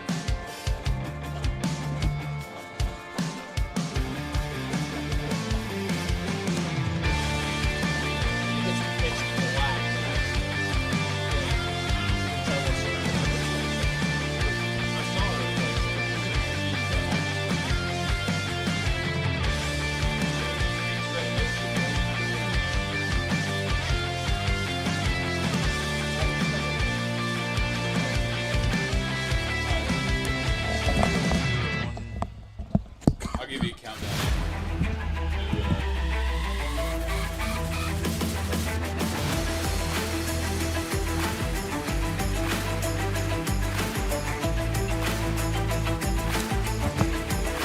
And welcome back to the second half of the Lakeside versus Robinson showdown here at Ram Stadium in Hot Springs, Arkansas. Thank you for tuning in to the Robinson Sports Network, presented by UAMS Health and by First Community Bank.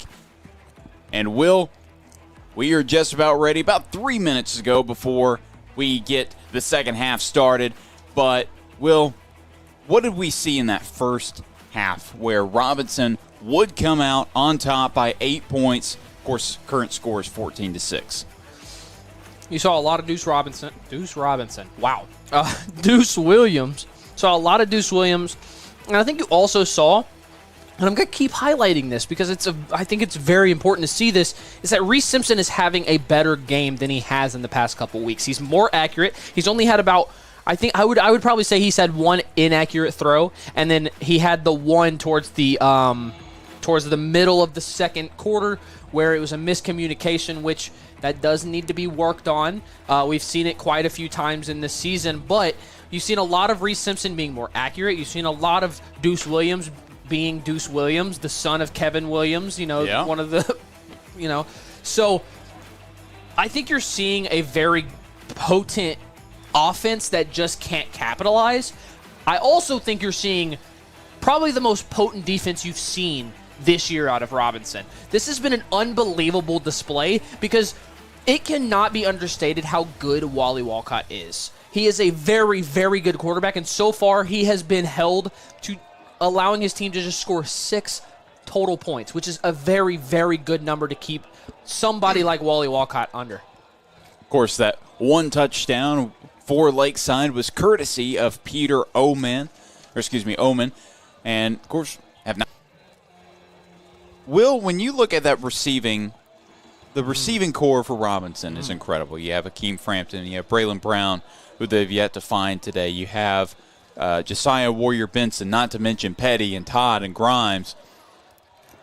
We're going to need to see some more, not necessarily participation, but more attention given to those wide receivers in that Senator offense. Yeah, absolutely. And you have to kind of give it to Coach Up and the rest of the coaching staff because you see how good Deuce Williams has done. So why would you go away from him?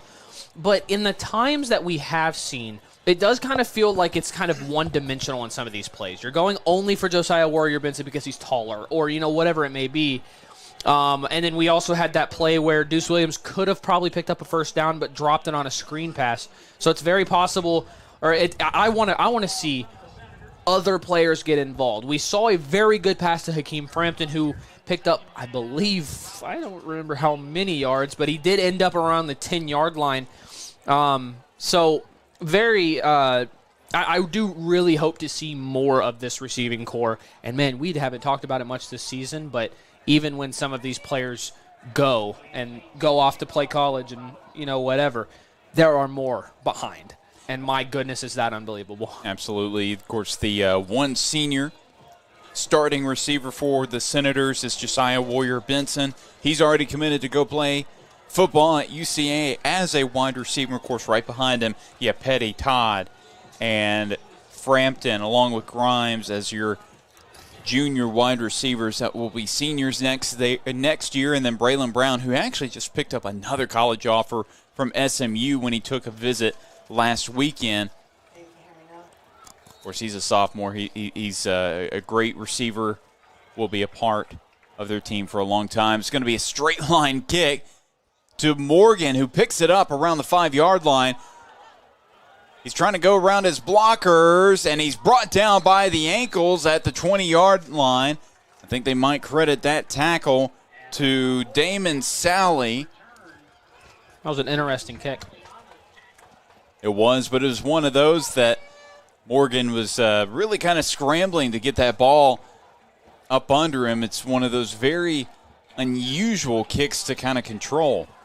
Now Walcott and that offense, that senior-led offense, taking a look at their offense pregame. Of course, Walcott is a senior. Omen, not a senior, but Tremendous Kane, their number 2 running back, is. And, of course, 4 of their receivers are also seniors. So a senior-led team, just like Luke Rubleski, who lost the football, and who has it? That was the Rams. They picked up a lot of yards off the fumble. I don't think the Senators, many of them knew the ball was loose. I don't think many of the Rams knew it was loose. It was hard to tell. The ball went straight down, bounced back out towards the 40-yard line. So I honestly didn't even realize it was fumbled until after the bounce. 1st and 10 from the 40.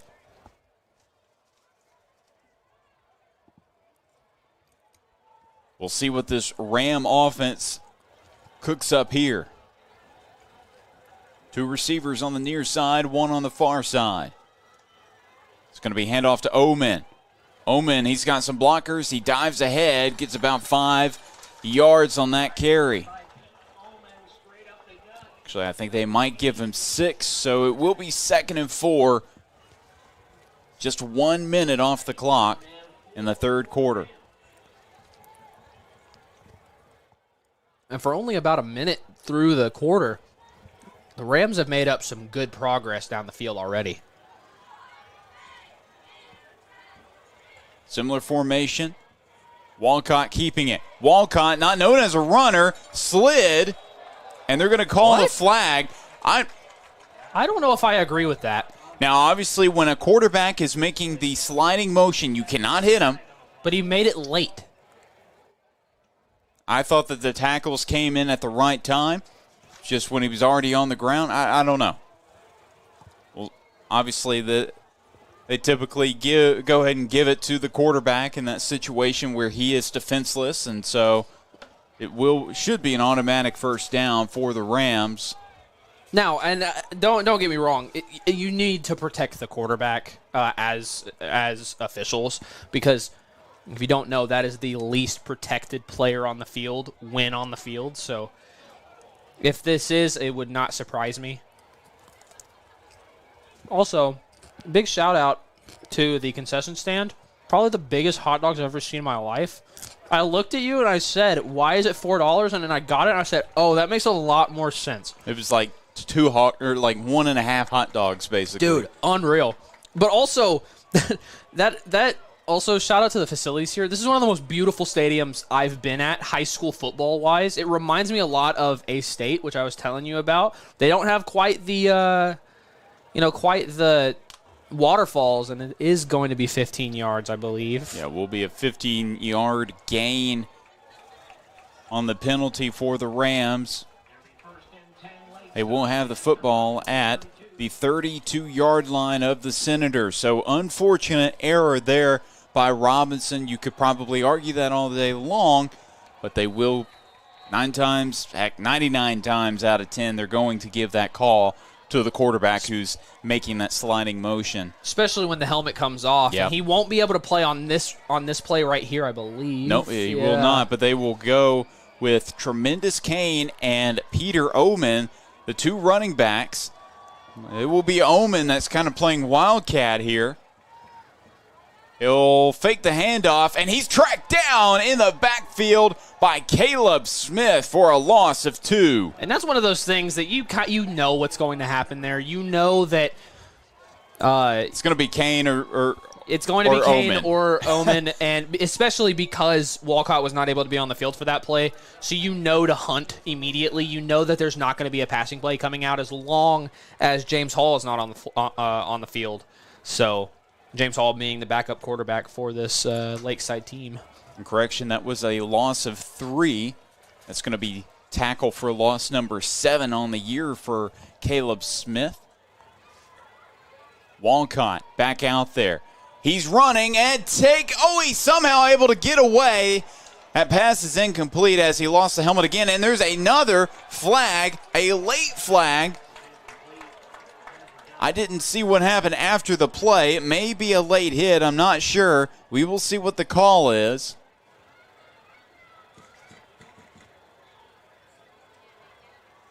It will be roughing the passer on the Senators.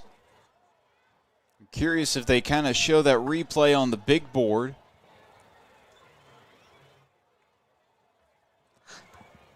Probably not, but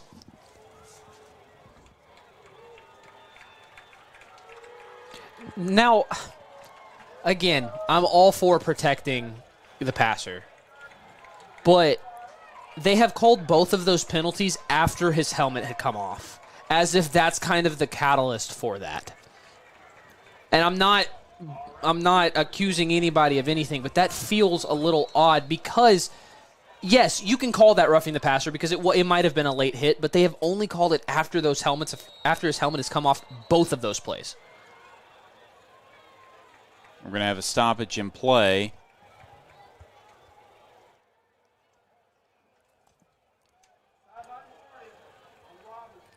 This is a sideline warning on the Senators. Probably not happy about that last penalty. But can't have that happen again. Will be 1st and 10 from the 20. Walcott, of course, had to take another play off. Omen tripped up. He got maybe a yard, but a great tackle by the Senators trying to see who that is. I think that might have been, that's actually going to be Aaron McAdory making the stop. We talked a little bit about him last week. He's had a nice couple weeks so far. Yeah, him and Damon Sally, of course, 2 of the new defensive backs to this team, provide really good depth. Of course, McAdory, the transfer from Honolulu, Hawaii, was going to high school there. Came into this game with 6 tackles and a tackle for loss on the year. Of course, Damon Sally made a play so far, has already made some plays tonight. He's a Little Rock Southwest transfer. Handoff to Omen. Omen rumbling, won't go down. It's going to take 5 different Senators to finally bring him down, and that will bring up 3rd and 5. And man, I'm starting to understand how opposing players feel and opposing maybe commentators feel when Deuce Williams won't go down. Because my goodness, Omen will not go down on any of these. He's gaining a lot of extra yardage past contact. So very impressive out of Omen. Very good game from him so far. He just keeps his legs churning, and that's exactly what you want to see out of your running back. Now it's Tremendous Kane who comes in as the tailback. 2 receivers either side. Walcott outside to his receiver, and he will be brought down, but not before picking up the UAMS first down. That's A.J. Burns, the senior wide receiver, his first catch of the ball game. Trying to see if they were going to replay that one there. Will be Kalen Norwood, the freshman corner, making the stop after that 8-yard pickup.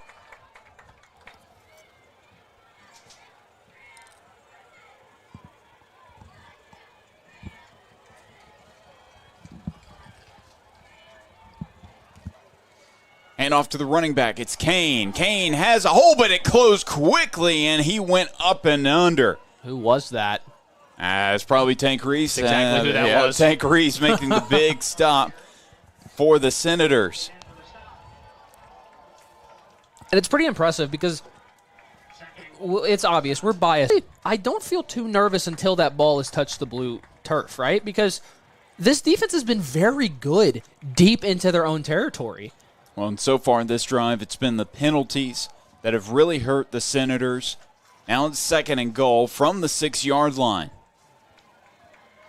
We'll see if they can hold up on the goal line again. Walcott over the top, and he could not hold on. That was A.J. Burns. That pass just a little high, and he couldn't get it up under him. I thought he was going to come down with that ball, but luckily, I guess in our case, luckily, he wasn't able to catch the bobble.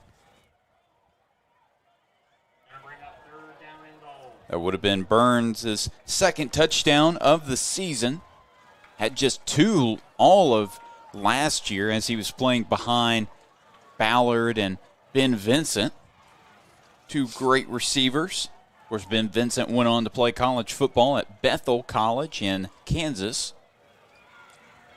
2 receivers on that left side. It's going to be a handoff, though, to Omen, who stopped. He was waiting for something to open up behind his offensive line, and that will bring up 4th down after picking up maybe 1 or 2 yards right there. And I think where Omen went wrong was waiting for something to open up. If you're Omen, you really do need to try and just find an opening anywhere you can, not just waiting, because it gives Robinson, in this case, they're going to bring on the kicking team on the field they goal will. team. Yes, so they're going to kick the field goal here. And as far as I can tell, this will be Romeo Asagura's first field goal attempt of the season. Now kicking the first Community Bank field goal.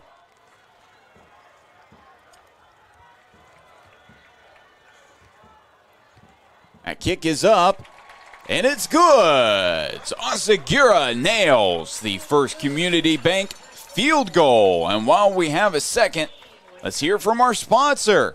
First Community Bank is proud to serve the Little Rock community. We offer personal service and expertise and a full range of financial services that meet your needs.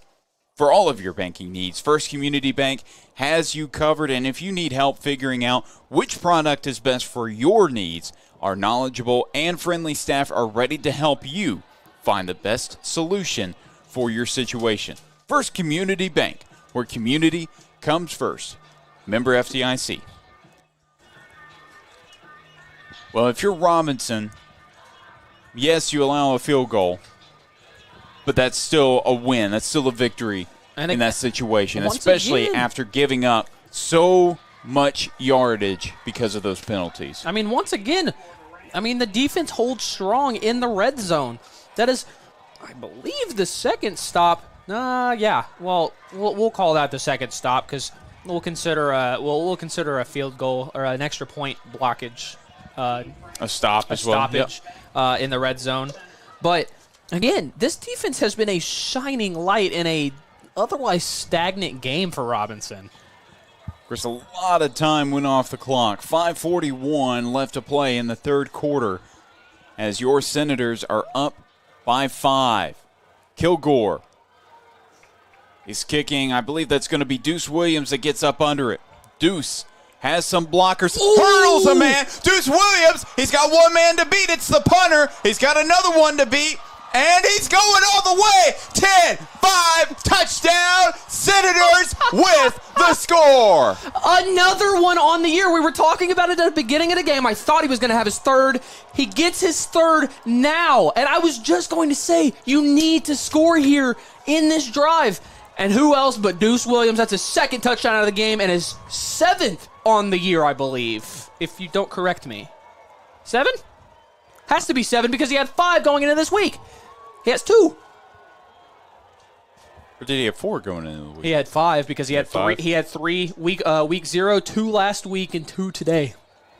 That's 7 for all your math whizzes. All right. Well, the dude is a touchdown machine. And that kick is up, and it's good. So William Tate nails the First Community Bank extra point attempt, and your score is 21-9 in favor of your Senators. Of course, defense goes right back out onto the field. Haven't seen the offense yet this half. That's okay. But 5:27 left to play in the third quarter. You know what's pretty unbelievable is that, when Deuce Williams did that against PA, you're like, okay, maybe PA's special teams just wasn't expecting, because it was the opening play of the game, right? So you're like, okay, maybe they just weren't prepared. First play of the year, whatever. He's doing this against every team he's played so far. I could put I don't bet on high school sports, but I could put a mortgage down on him doing it every game, and I think I would make a lot of money. So, Deuce Williams, I mean, Chris, I cannot believe I'm saying this. He's going for another player of the week. Oh, there's no surprise. And also, we advise you do not put your mortgage on. Don't do that. Do not bet your house on a high school football game in Arkansas. Do not do that. Don't do that. That's my bad. Not even on college or pro game. I wouldn't suggest that. No, but I understand what you mean. I mean, this is a guy that has been incredible all year long, and there's no reason why he's not the Offensive Player of the Year or Player of the Year in 5A. And Omen somehow just keeps breaking tackles, but is brought down hard by a number of different Senators. And, I mean, this is a tough running back, but they're making him pay for it. All right, you're going to stay on your feet? All right, how's my shoulder taste? I mean, he's been getting hit hard. How does 3 of our shoulders taste? Exactly. Walcott and the offense back out on the field with the football. And we talk about Robinson defense being back on the field. I mean, the Rams had no time to be on the sideline, right? I mean, granted, you did go off the sideline one play early because of the field goal, but...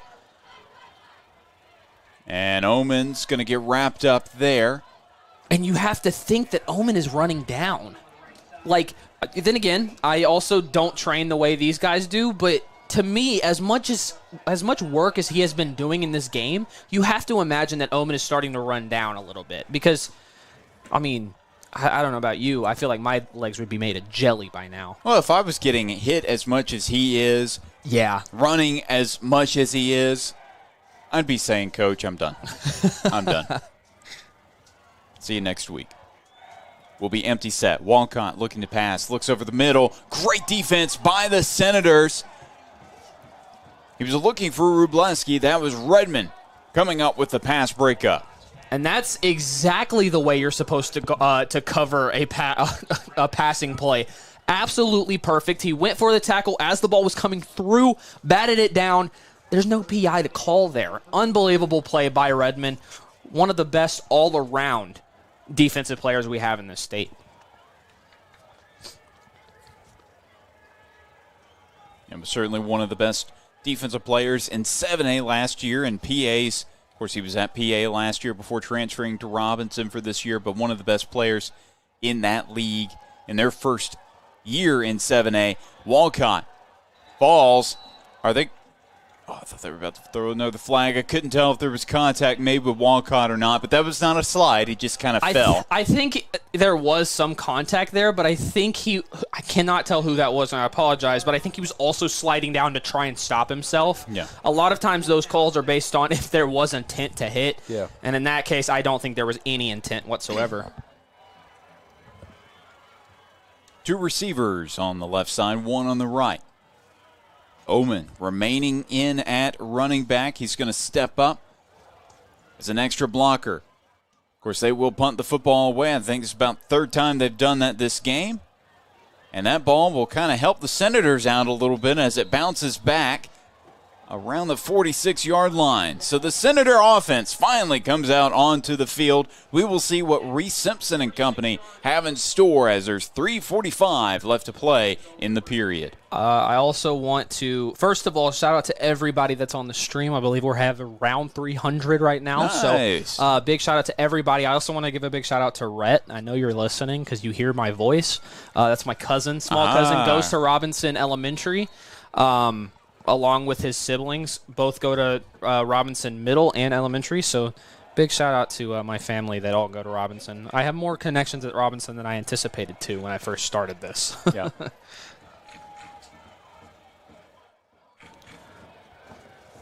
Different formation for the Senators, but the running back is Williams. It's going to be shovel to Williams. He's going to follow a few blockers. That had to have been face mask. He had to adjust his helmet, which was loose. There is a flag on the field. Despite that big loss, we will see what the call is.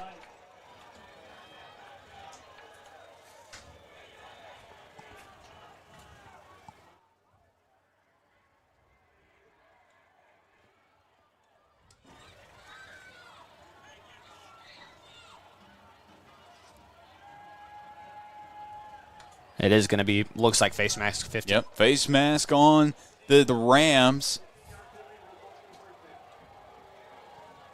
So that time the Senators get a big pickup of yards right there off the penalty, something they really haven't gotten a lot of this game.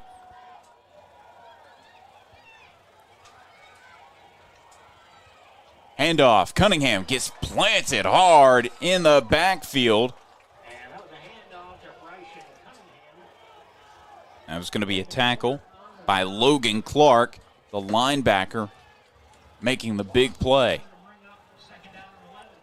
Will be 2nd and 11 from the 39.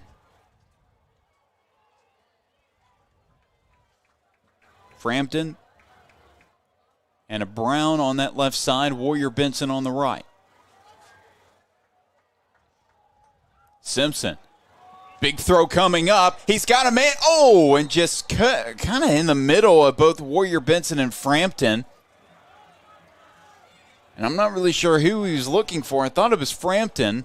And from our angle, it looked like it may have just been a couple inches away, but might have been farther away for Frampton than we think.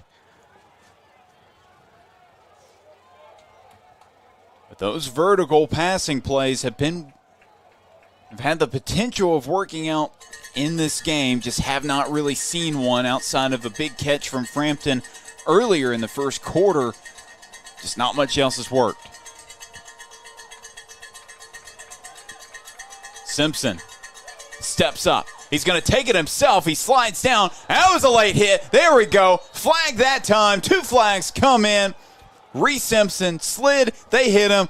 Robinson gets one of those of their own. I think it's possible, though, that this first flag was not that. We will see what the call is. There were multiple flags. The officials are having a meeting around the 36-yard line.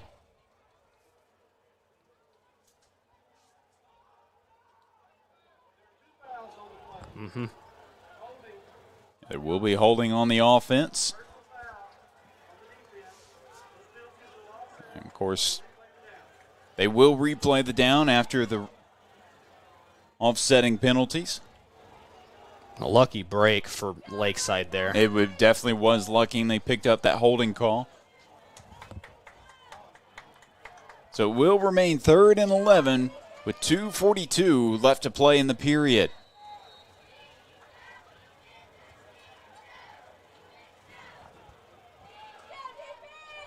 Bryson Cunningham still the running back for the Senators. Simpson looking, lofting, and just too far out in front of his receiver intended for Jaden Todd.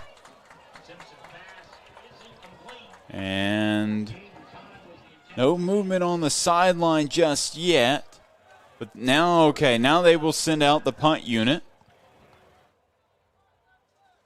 They tried to, of course, the last time they punted the football this close, it ended up working out for the Senators. They pinned them inside the 1.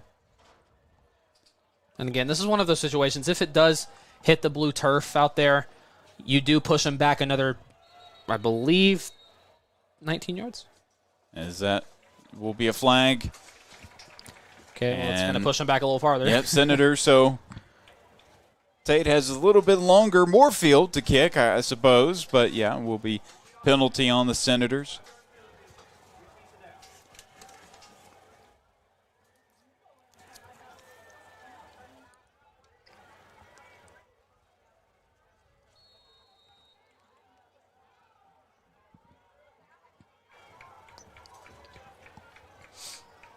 Drew Morgan back to receive that.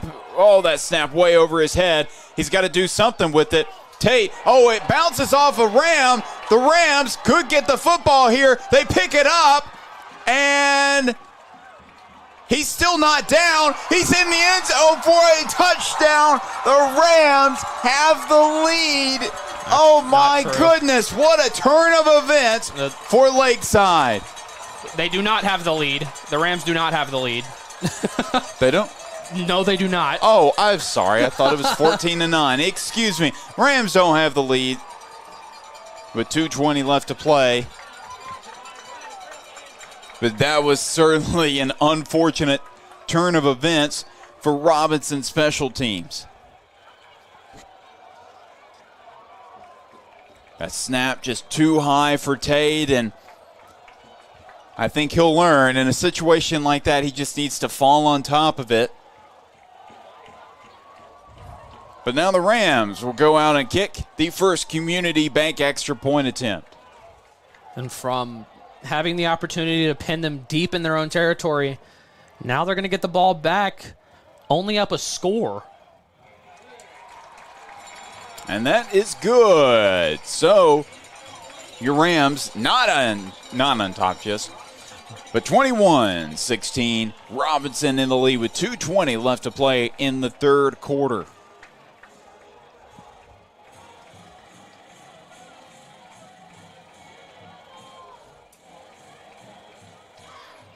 Plays like that can completely change the game, shift the momentum in favor of the other team. And in this case, the Rams, you can feel the crowd starting to buzz a little bit more.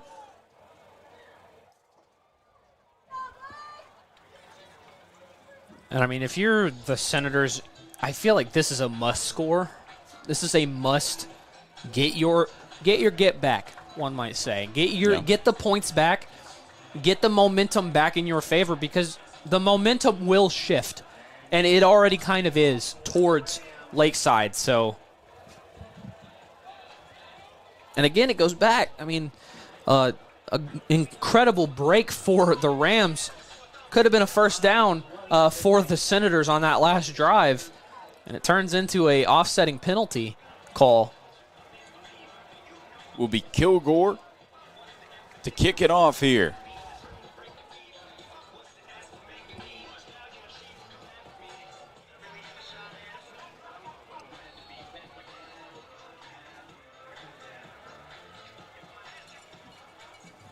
And that kick will go right out of bounds and hit somebody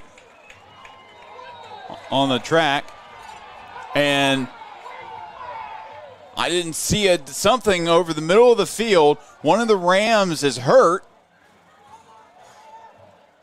after getting tangled with a Senator.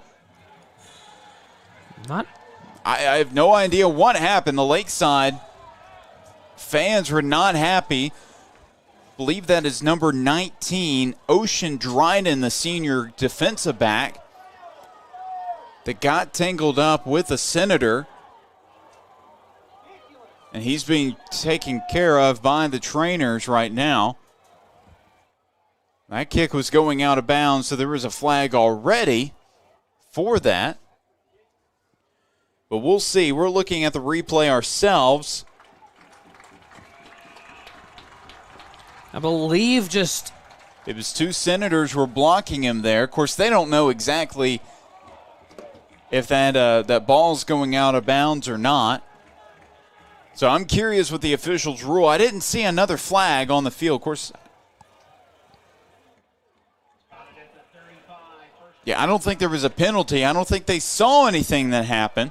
So nothing on that pin play. Of course, I don't know if there was even anything that warranted a penalty, but the Senators are going to go here because it's Deuce Williams who's not going to be brought down. He'll get the UAMS first down. He'll get a lot more, and he's down at the sideline.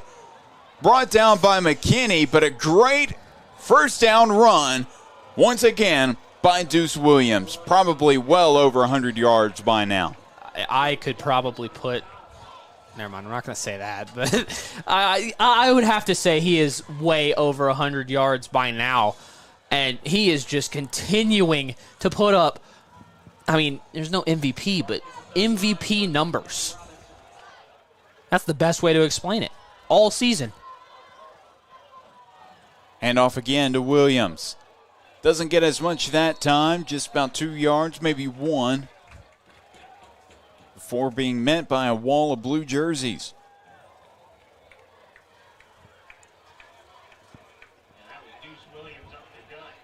150 left to play in the third quarter. 21-16 is still your score.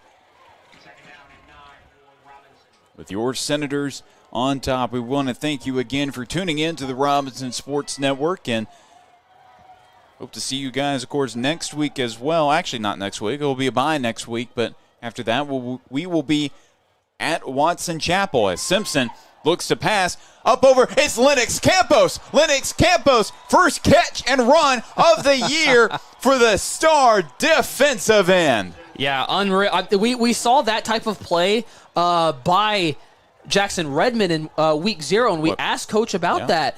And that is a set play for a defensive end to be able to kind of turn into a tight end in that set play. I forget what he calls it.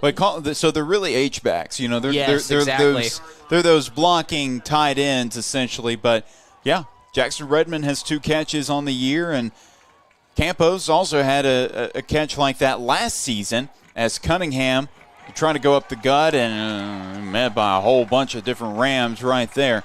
But those are easy plays for Reese Simpson, who they need to establish rhythm in the passing game. They have not, and maybe this will help out a little bit. I would hope so. And again, this has been a better game out of Reese Simpson. There have been some maybe questionable throws and what I'm going to guess is miscommunications. Man in motion is Grimes. Simpson rolling outside, got it to his running back. It's Deuce. Deuce, stiff arms, and he found the end zone. Deuce Williams, another touchdown. 3 touchdowns tonight. His second 3-touchdown game of the year. What an incredible season it is for Kevin Deuce Williams. And this phrase is thrown around a lot. These are video game numbers. You get on Madden, you get on college football, and this is how you play football as a running back. And this is exactly what he's doing. Well, first of all, Madden, you cannot have one player play offense, defense, and special teams and score. So not even Madden numbers. This is just Deuce Williams numbers. Exactly, Deuce Williams numbers as William Tate nails the first Community Bank extra point attempt. And there's that mixture of plays for Deuce Williams, right? They know that running up the middle is going to eventually collapse in on Deuce, so you kind of give him a screen pass and allow him to work the field on his own, and it works every time. It is unbelievable how good Deuce Williams has been. I think you said it at the beginning of the year that you think Deuce Williams could be the best player in the state. Chris, I don't think you could have made a better statement at the beginning of the year. Now, I will say the best player in 5A because there's some pretty good players in 7A football as well. But Deuce Williams certainly making his case for best player all around. Of course, there's that one kid in Greenbrier we saw just went off in week 0, Enoch Hassan. Of course, we'll never see Greenbrier this year, but that is a guy that is incredible to watch. If you ever, of course, he had 70 rushing yards last week against Russellville, but that was in one half. He had 300 the previous game. Unreal, man. Just incredible play. So if you ever, continue watching our broadcast, but if you ever, on a Saturday, as that kick will go into, if you're kind of bored, want to see some high school highlights, maybe the Hogs are losing that day, go watch Enoch Hassan on some of his huddle highlights. I also want to point out, as long as I'm not mistaken, Deuce Williams has a touchdown this season in every way possible. Unless I'm missing one, it's receiving, rushing, special teams, and defense. A pick 6 in the first week, right? I'm not tripping? Am I missing another way of scoring? I don't believe he has a receiving touchdown just yet. That was a receiving touchdown. Oh, that's right. Okay, all right. So, yeah. There you go. All right. So, big shout out to Ryan for calling that. No. Passing. He has not passed for a touchdown. Oh, that's true. Yet. That's true. We are one different kind of touchdown away from Deuce Williams having one of the best seasons out of any player all time. And that's Drew Morgan on that outside. He's tackled out of bounds. believe by Kyron Grimes. And a big shout out to Ryan in the chat for pointing that out. Absolutely. Well, not quite pointing that out, but what you said did make me think about it a little bit. This is his second game as well to have 3 different types of touchdowns, which is unreal. So that's 8 touchdowns on the year now. It's just incredible what he's been able to do. It's unfortunate that this is his senior year, but if you're at college, flipped up and over for the UAMS first down. That was Grimes kind of forklifting him up. And that will end the third quarter of play. So your Senators back on top by double digits, 28-16. We have one more quarter left to play. So stick around for more Senator football on the Robinson Sports Network.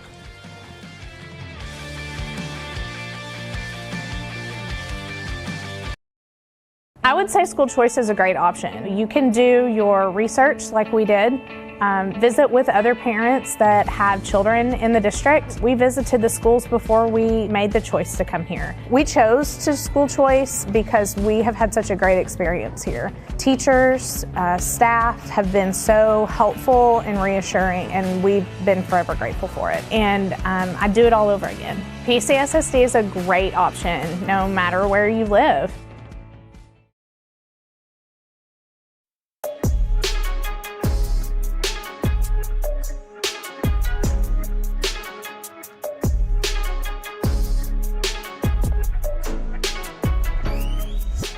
Twelve more minutes left to play in this ball game. 28-16 is your score. The Senators on top. I want to shout out somebody in the chat as well. Jonathan did point out that Deuce does not have a field goal either, so technically he has 2 other ways. Yeah, no field goal, no extra point. Yeah, that's unfortunate. No 2-point conversion either. Well, there's a lot of... I think the ones he has are the most impressive ones. That is pretty impressive, yeah. Receiving, rushing, interception, return, yeah.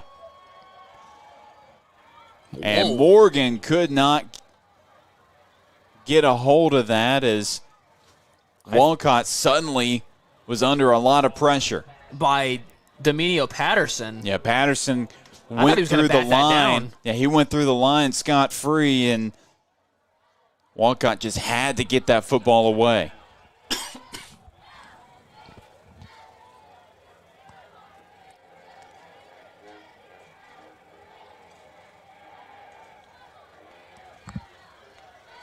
Two receivers on that left side, one on the near side. It's going to be handoff to Omen, though. Omen sheds one tackle. Now he's got some blockers. He's got a lot of room to run. He's at the 40. He's at the 35. Finally tracked down by Kyron Grimes and goes down about the 29-yard line. But Peter Omen has been... And you were kind of waiting on that type of run from Omen. He hasn't had a breakout run until just now, but, I mean, he shedded off a few tackles there and got some good distance. What a block, by the way. Yeah, that was Drew Morgan, 84, that had that great block on the outside that really set up that run. I think it was going to be a UAMS first down one way or another, but now they are knocking on the door of the red zone as they are deep into Senator territory.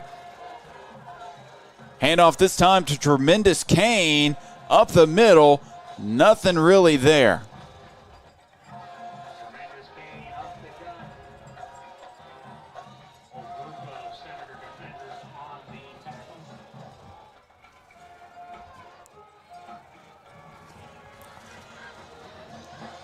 Just a minute off the clock here in the fourth quarter, as your Senators on top by 12.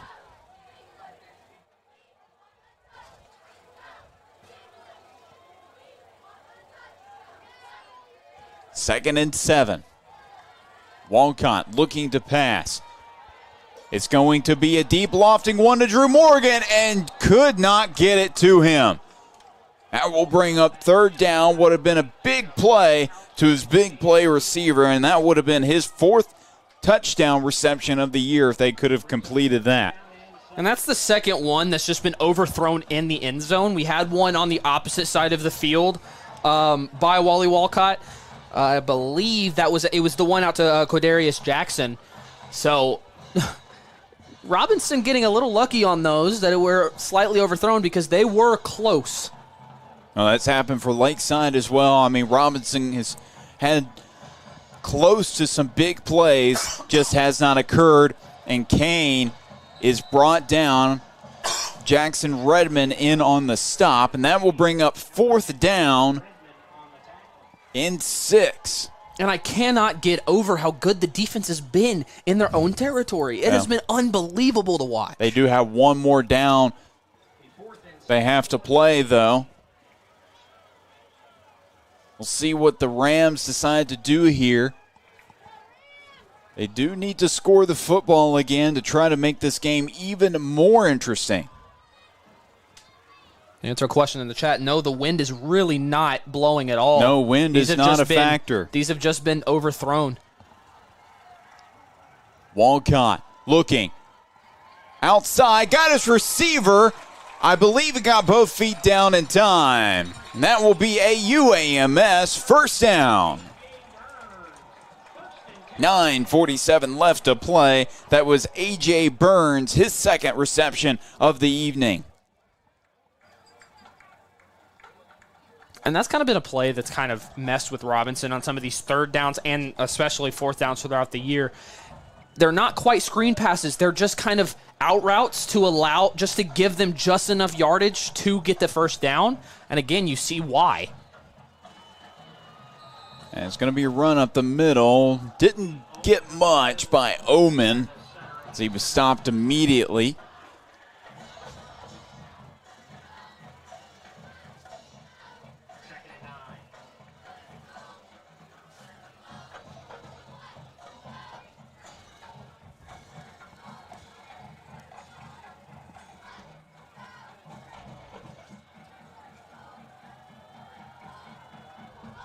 Prather and Morgan, the receivers on the left side. Burns, a receiver on the near side. It's Omen, the running back. Walcott looking. And there's a flag immediately. That ball was sailed over the head of Burns. And I'm not sure what the rule is in high school. It's different in all 3 levels of football, but there may not be the uncatchable pass call in high school. I'm not sure. Someone in the chat's going to have to clarify that with me. But that was certainly not a catchable football, not at that angle. But the Rams will have the football even closer once the officials are done speaking.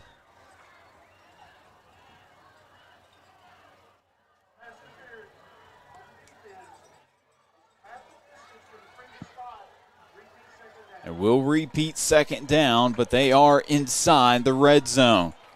Omen, the running back, the lone wide receiver, if that made any sense, is Morgan, and it's Omen rumbling.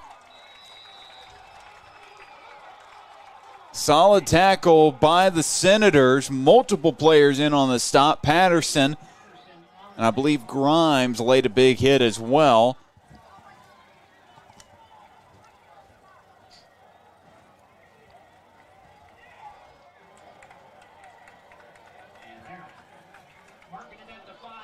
That's going to be a UAMS first down just by a moment. So it will be 1st and goal from the 5-yard line.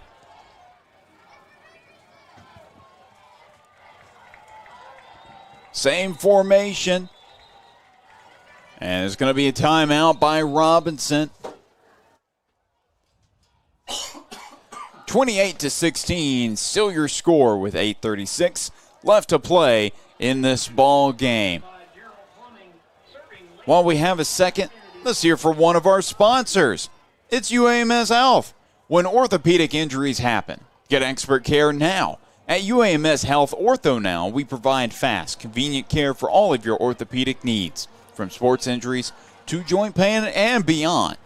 No appointment needed. Walk in for immediate care, get on-site x-rays, and see the best in orthopedic care all in one place. Ortho Now is open Monday through Friday, 8 a.m. to 8 p.m. and Saturday, 8 a.m. to noon, conveniently located at the Orthopedic and Spine Hospital at UAMS Health. Don't wait in pain. Walk in today. For more information, call 501-686-TOSH. That's 501-686-8674. So they're still open tomorrow, so if you need to go see them, check them out. But, Will, what have we seen? I mean, obviously the Rams are knocking on the door of the end zone. But as far as I can remember, there's just been one really successful red zone opportunity for the Rams, and that was all the way back in the first quarter. Yeah, and again, it comes back to this red zone defense has been unbelievable from Robinson. And they have a good idea of what's going to happen. And again, it might come down to Omen kind of running down a little bit, but every once in a while, it just feels like Robinson just understands what play is coming next. Handoff to Omen. Omen, brought down hard by Dominio Patterson, and that's why Tulsa wants him to play, I think, both offensive and defensive line, because of plays like that, immediately making the stop. And it's guys like Dominio Patterson that are making the difference in the red zone. Two receivers on the left side, one on the right. Omen still the running back. Don't be surprised if they go back to him.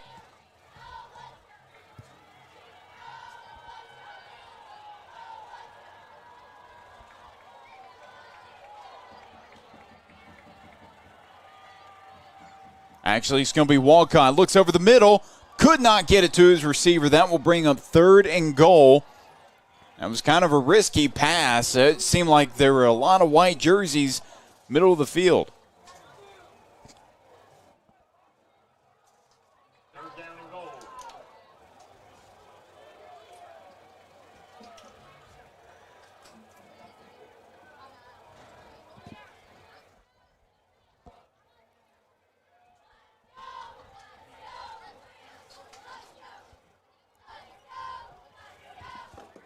Keep an eye on 84, Drew Morgan. He's on that near side, the receiver. But it is Omen. It's going to be over the middle, deflected. That was Tank Reese coming up with a pass breakup. That will bring up 4th down. The Rams not going anywhere. They're going to stay right here, trying to go for it on 4th down once again. And this is a dangerous 4th down. I mean, obviously you have to go for this, but if you don't score here, you don't get the opportunity for an onside kick, and you allow the Robinson offense to come back onto the field and possibly run down this clock an unbelievable amount. 7:41 left to play in the ball game. It's 4th and goal from the 5-yard line. Been back-to-back pass plays over the middle. We'll see if anything's different here. Man in motion's Morgan. He's going to fake the handoff. Walcott under a lot of pressure. Walcott, he's tripped up. That is a turnover on downs. What a play by Caleb Smith. 2nd sack of the year for the senior. Unbelievable out of Caleb Smith. We have talked about Caleb. Again, we come back week 0. Caleb Smith was an unbelievable player for the Senators that week. Again, he comes up clutch. Caleb Smith probably just made the play of the game right there. I think Deuce Williams would have a few things to say about that. Maybe the best defensive play of the game. I mean, we've certainly seen. Play of the game. Yeah, I mean, definitely that. Now, Reese Simpson and the offense will head out onto the field. Let's see what they can do with 7:36 left to play in the ball game. If they can milk the clock, that will probably mean the end for the Rams. But we will see. They've had some quick scoring opportunities. And, of course, Rams don't want them to score, but they'd rather them scoring a few plays than just a whole bunch. But it's going to be Cunningham. Cunningham, big play. That will bring up the UAMS 1st down. That's great to see from Bryce Young Cunningham. Been waiting to see that all game. And now I will point out that Lakeside does have 3 timeouts still remaining. I am seeing a few stragglers. A few fans starting to leave. It's a little early. And there's that entire right side of the stands right there is opening up. I mean, I know you're down by 12, but talk about the Ravens and Bills game just a few days ago, I know, right? So, yeah. you never know what's going to happen. Lakeside loyal, just not showing it right at this moment. I would be staying around. Ooh, there are quite a few people trying to get out of the parking lot earlier and beat the traffic.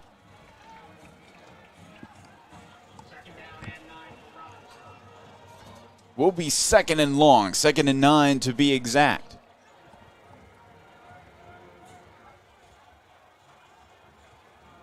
This is the home opener for the Lakeside Rams after having back-to-back wins on the road against Lake Hamilton and Sheridan.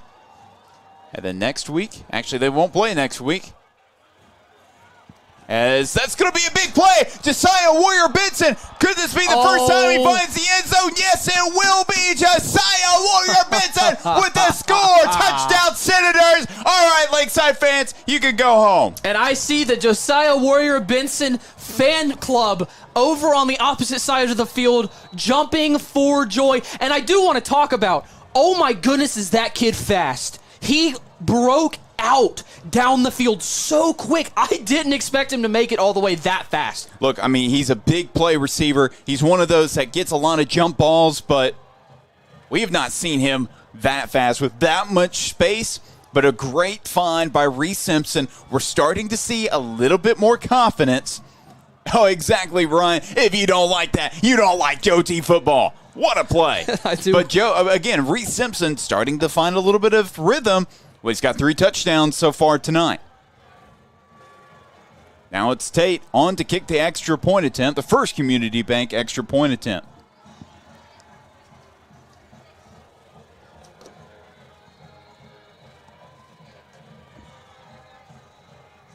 That kick is up, and it's good. The first Community Bank extra point attempt straight through the uprights. Robinson up 35-16 against the hometown Lakeside Rams. And after that touchdown, even more fans left the stadium. This, Chris, I don't think it's too far-fetched to say this is the best all-around game that we've seen Robinson play so far. I think this may be the best half. Outside of the Pulaski Academy game. It's very true. Which Pulaski Academy, I know they're having a rough game against West Monroe in Louisiana. I know they've had a rough start. I think they had 3 turnovers in the first quarter, but this may be the best half they played. Yeah, absolutely. Yeah, go ahead. Also, I want to somebody down in the Lakeside area has a happy birthday at 9:30 for somebody named Manny. So happy birthday, Manny. I believe that might be. Well, I thought that was. Yeah, I see. Yeah, is it that yellow sign right there? Yes, it is. I think so. I think they're wanting to. I can't. Well, that is the family of number 30, Jashawn Graves, a senior defensive lineman. So happy birthday to whoever's in the Graves family. And that will. How did that happen? That was about as perfect of a kick as you could ask for right there, as it's just shy of the 20.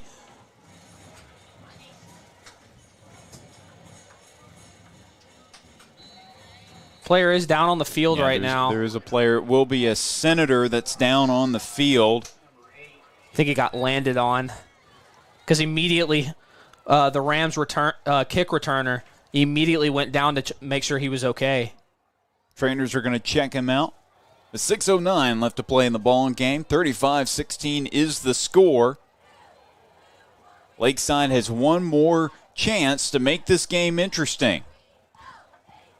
All right, at the very least, head into the bye week with some momentum for the Rams. They will be back at home on the 26th against Camden Fairview, as that Senator is up. It looks like that maybe Damon Sally might have.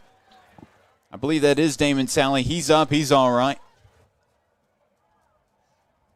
And he didn't want to leave the field. He wanted to go out there and play some snaps on defense, but he'll head to the sideline and probably be back out before you know it. But again, Lakeside will play Camden Fairview right here at Rams Stadium on the 26th, and that will mark the end of their very quick 2-game homestand before they're back on the road against Magnolia on the 3rd of October.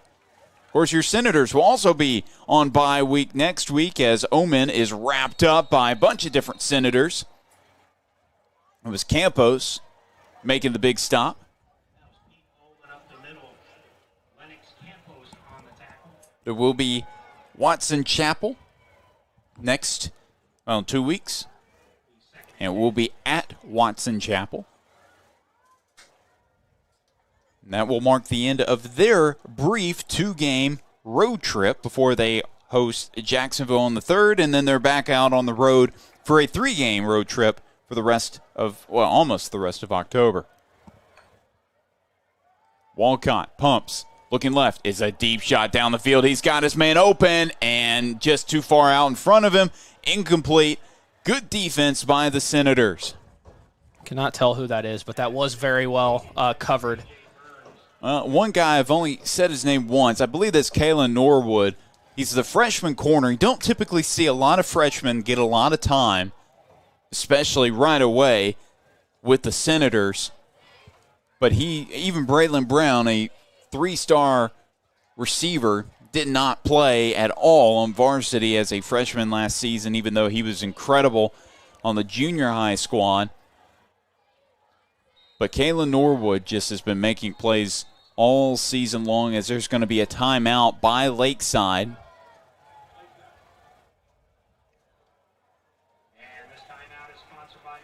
They will have one more timeout left to go, as there's 5:23 left to play in the ball game. We're going to stay right here, but for the Senators heading into the bye week, obviously they've done a lot of things right this game. Yeah. But obviously this was a close game for a while. They've had turnovers. The mishap on the punt leading to the touchdown by the Rams. There's things they can improve upon. But what do you think is the one thing that Coach Upgrove is going to say to his team to try to get them to fix in the bye week? Hold on. If there is any one thing. It's kind of difficult. But I don't think it's anything team-wise. I think it's offense-specific when it comes to communication. Because, again, we're seeing again this week miscommunication. A lot of it.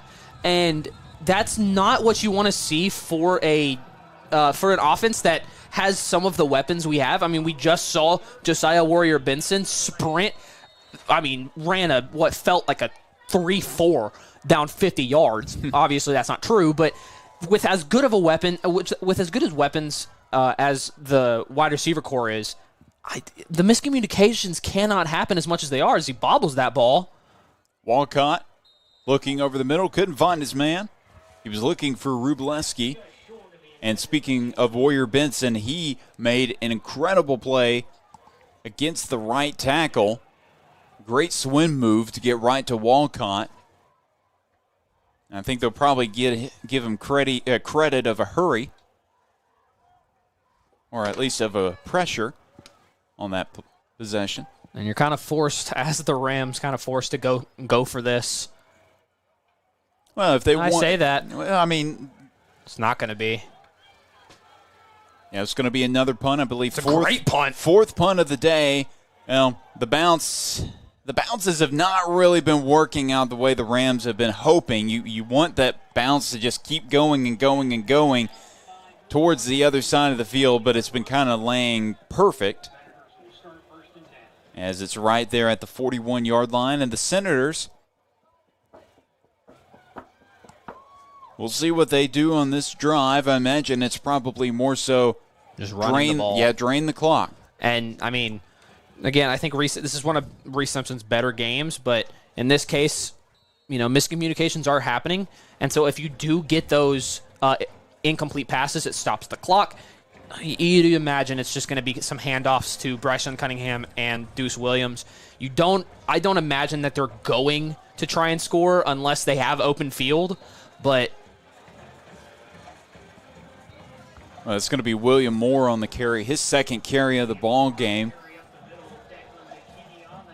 Of course, Moore's been the number 4 running back so far this year. Only had 3 carries all last year, but did find the end zone once. came into this game with 4 tackles. He plays well on both sides of the field.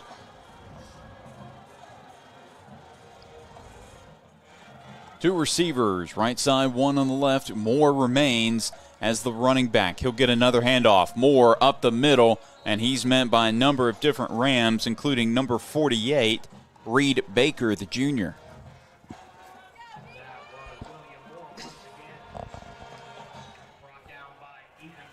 I think what won this game is the shutdown of Wally Walcott. Yeah, I think Walcott, that was a kind of a surprise. I was expecting him to be just on it. And more involved as well. Well, Pete Oman was just incredible all game long, but they never really established a whole lot of rhythm as Simpson's going deep and too far out in front of Warrior Benson would have been another big play for the big receiver. But you're right. Walcott was essentially shut down. The defensive front got to him a couple times, but it was mostly the DBs. Just made it very difficult. Yeah. They clogged up every passing lane. And outside of Oman, they could not get much going running-wise. No, absolutely they not. had those short ground-and-pound gains, but tremendous Kane. I think that's another player that really is not going. He came into the game leading the team in rushing at 210 yards, averaging about 13 yards a carry. That just did not happen this game, as that punt will go out of bounds around the 26-yard line. And, this score, you're looking at, one of those touchdowns was a blocked punt in this, overthrown snap, right? Then a blocked punt off of that, and then just kind of pull it into the end zone. But then the Senators responded immediately in the next drive. And that's going to be the key to success for the Senators because of the absolute weapons that they have. You can easily respond every time down the field if you make the right plays and are connecting on every level. And so far in this game, they really have been.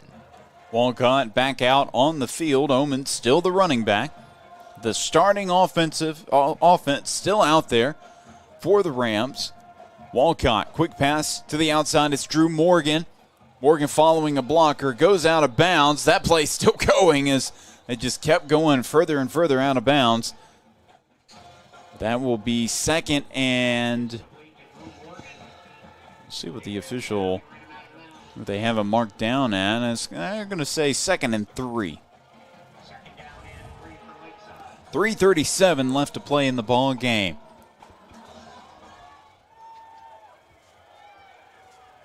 (35-16) is your score. Robinson still on top by 19.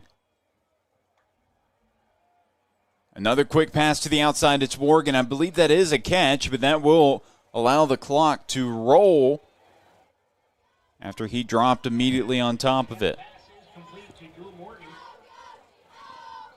And I want to point out, this is the second time this year, but Deuce Williams outscored the opponent on his own. Yeah. He is responsible for 18 points in this game. Yep. And for all the math wizards out there, that's 2 more than Lakeside. Yep. So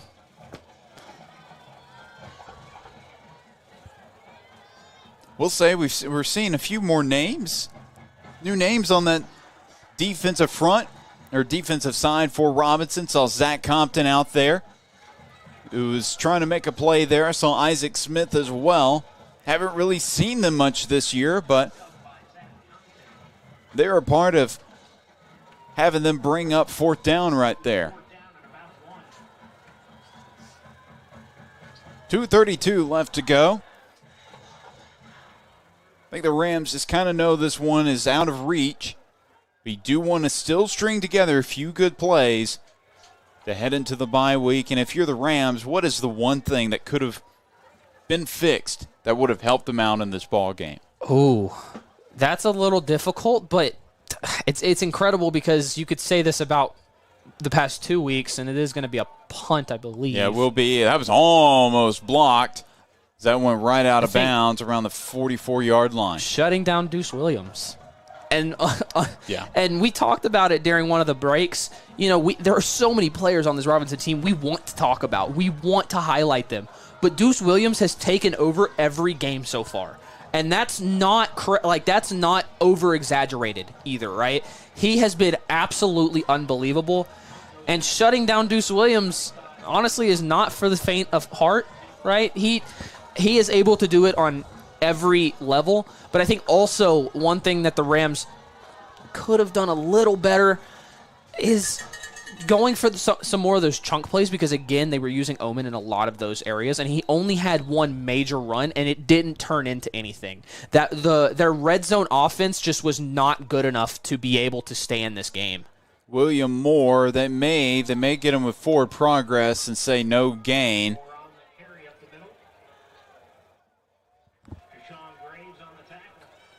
It would have been Graves in to make the stop for the Rams. 1:40 left to play in the ball game.